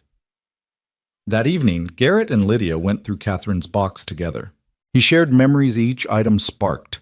The blackberry preserves recipe Catherine had perfected, the letter where she'd told her mother about being pregnant, the pressed rose from their wedding. I'm glad I can talk about her with you, Garrett said. For a long time I thought remembering her meant I was betraying you. But it's not betrayal, is it? Not even close. She helped make you who you are. That makes her part of us. Lydia held up a recipe card. And I'm definitely trying this bread recipe. It sounds delicious. December arrived with heavy snow and the first Christmas Lydia would spend at Silver Ridge Ranch. She decorated the house with pine boughs and holly berries, hung stockings for all three of them, and planned a feast even though it would be just their small family. On Christmas morning, Garrett gave her a leather-bound journal with her initials tooled into the cover. For recording things, he said. The ranch accounts, sure, but also recipes, garden plans, Thomas's milestones, whatever you want. Figured the first woman who saved Silver Ridge Ranch should have her thoughts preserved. Lydia's gift to him was a new saddle, hand-tooled by the best craftsman in Helena, with his initials and a small star pattern that matched the ones he'd carved on Thomas's cradle. So part of our son rides with you even when you're working, she explained. They spent the afternoon by the fire, Thomas on a blanket between them, talking about the year past and the one ahead. They'd plan a bigger garden in spring, Garrett said. Maybe expand the herd now that the railroad debt was gone. Build an addition on the house in a few years when Thomas needed his own room. I've been thinking, Lydia said, about starting a small lending library in Stillwater. Nothing fancy, just a room where people can borrow books. The town's growing, and children need access to education. Say, you want to start a library? Garrett's eyebrows rose. In addition to running this ranch and raising our son? Women can do more than one thing, Garrett Hale. She poked his ribs. Besides, I've got time, Thomas naps. And you're a surprisingly competent father when you're not working yourself to death. Competent, that's romantic. But he was smiling. All right, if you want a library, we'll build you a library. Anything you want, Lydia. You've earned it 10 times over. That night, after Thomas was asleep in his cradle and the fire had burned down to coals, they stood together at the bedroom window, looking out over the snow-covered ranch. The moon was full, turning everything silver and magical. A year ago, Garrett said quietly, I was alone in this house, half dead inside, just going through motions. Then you stepped off that stagecoach looking terrified and determined, and everything changed. You brought light back into places I thought would be dark forever. You saved me too, Lydia reminded him.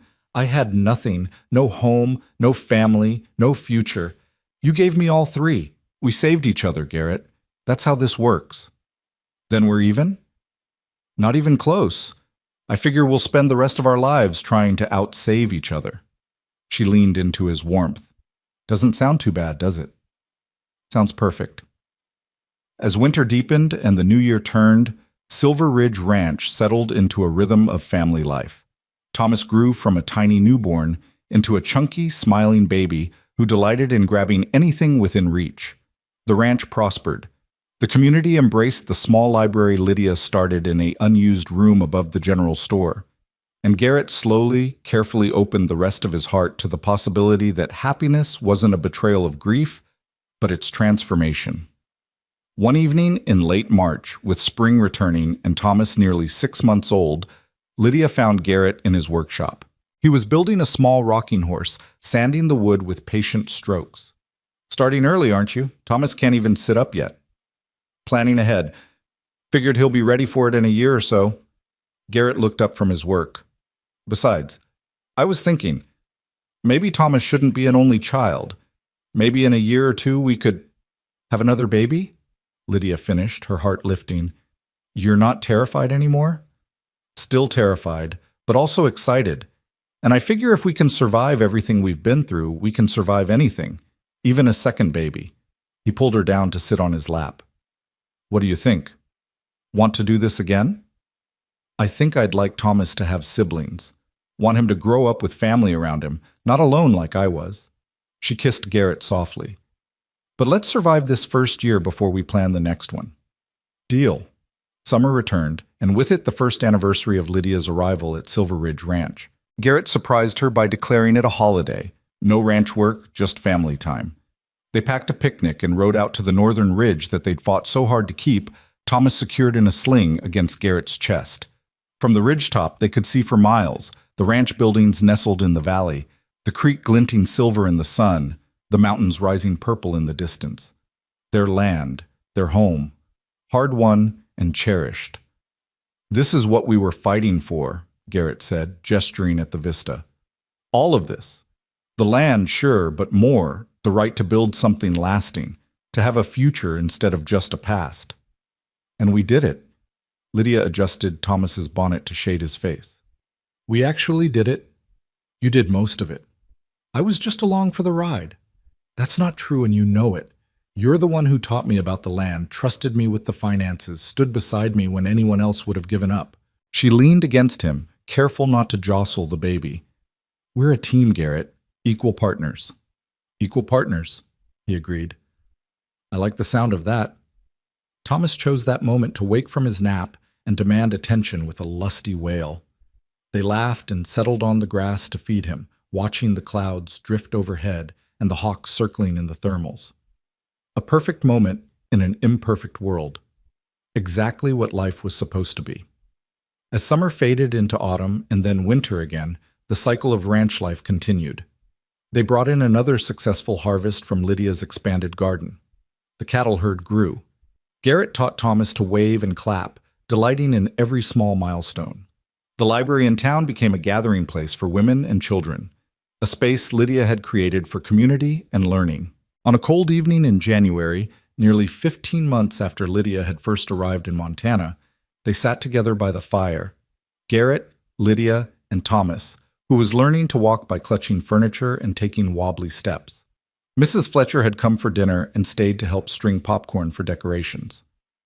You know what strikes me? Mrs. Fletcher said. watching the family with satisfaction. I remember when you first came to this ranch, Lydia. You looked like a scared rabbit, and Garrett looked like a man carved from stone. Now, look at you. Happy, whole, a real family. We got lucky, Lydia said. Luck had nothing to do with it. You both chose this. Chose to fight for it, chose to trust each other, chose to build something new instead of staying trapped in the past. Mrs. Fletcher tied off her popcorn string. That's not luck. That's courage. After she left, Garrett pulled Lydia close on the settee while Thomas played with wooden blocks on the floor. She's right, you know, about the courage part. You were brave enough to risk everything on a stranger. I was barely brave enough to let you try. He kissed the top of her head. Best risk I ever took. Best risk we ever took, Lydia corrected. This whole thing only worked because we both kept choosing it. Every day, even when it was hard. Especially when it was hard. Thomas abandoned his blocks and toddled over, pulling himself up on Garrett's knee with determined persistence.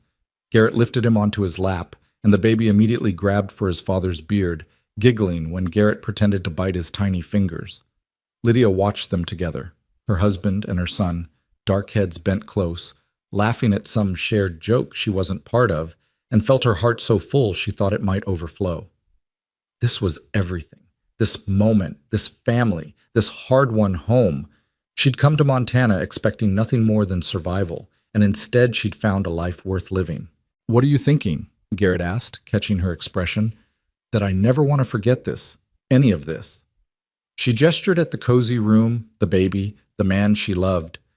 2 years ago, I was trapped in Boston with a cousin who saw me as property. 1 year ago, I was terrified on a stagecoach, heading toward a stranger who might be cruel. And now I'm here, with you, with Thomas, with a home that's truly mine. It feels like a miracle. Not a miracle, just life finally getting something right.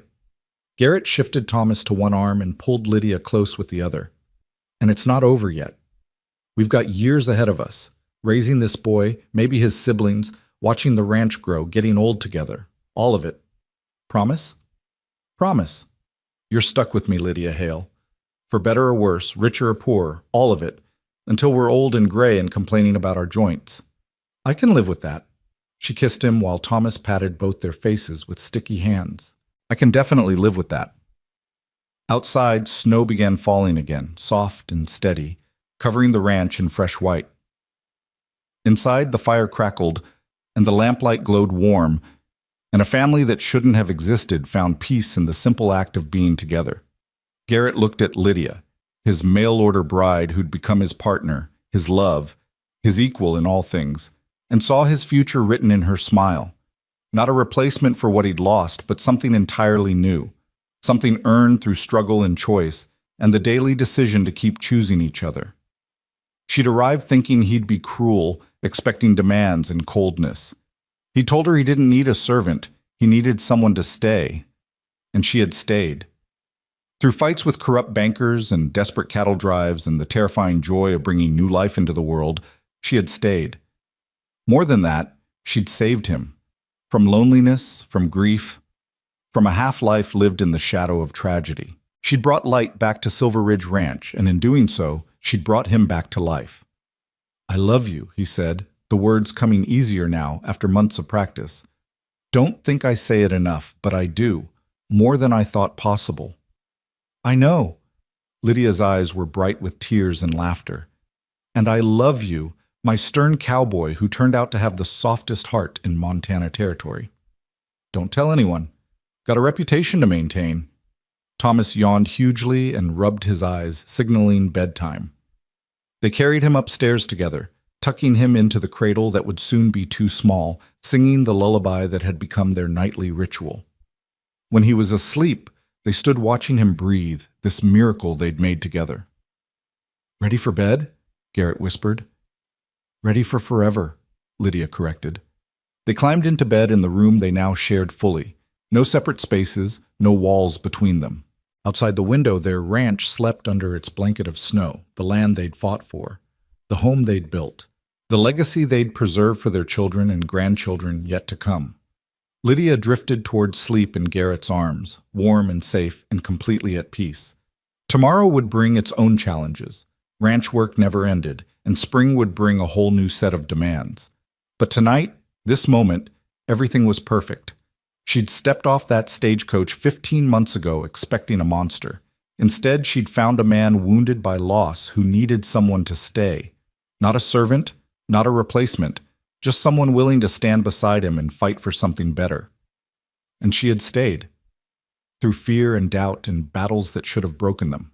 She'd stayed, and in staying, she'd found what she'd been searching for all along without knowing it. Home, family, purpose. Love that grew from respect and partnership rather than obligation. A life that was truly hers, built by her own hands and choices. Silver Ridge Ranch wasn't just Garrett's legacy anymore. It was theirs, won together, defended together, expanded together. And it would be Thomas's someday, passed down with stories of the grandmother who'd made it prosper, the mother who'd saved it from theft, the father who'd learned to live again. But that was years in the future. Tonight, there was just this. The warmth of shared blankets, the sound of their baby breathing in the next room, the steady beat of Garrett's heart under her ear. Simple things that meant everything. Lydia? Garrett's voice was drowsy in the darkness. Thank you. For what? For staying, for fighting, for loving me when I didn't think I deserved it. His arms tightened around her. For everything. Thank you for needing someone to stay. She kissed his chest over his heart, and for being brave enough to let me. Outside, the snow fell soft and silent, covering old wounds with new possibilities. Inside, a family slept, mail-order bride and broken cowboy and the child who proved that endings could become beginnings, that grief could transform into joy, and that sometimes the bravest thing you could do was simply stay. The story that had started with desperate hope and frightened promises ended here, in peace and warmth and love that would last all their days. Not a fairy tale. Life on a Montana ranch was too hard for fairy tales. But something better. Something real and earned and absolutely worth every struggle it had taken to claim it. This was home. This was family. This was forever. And it was enough. More than enough.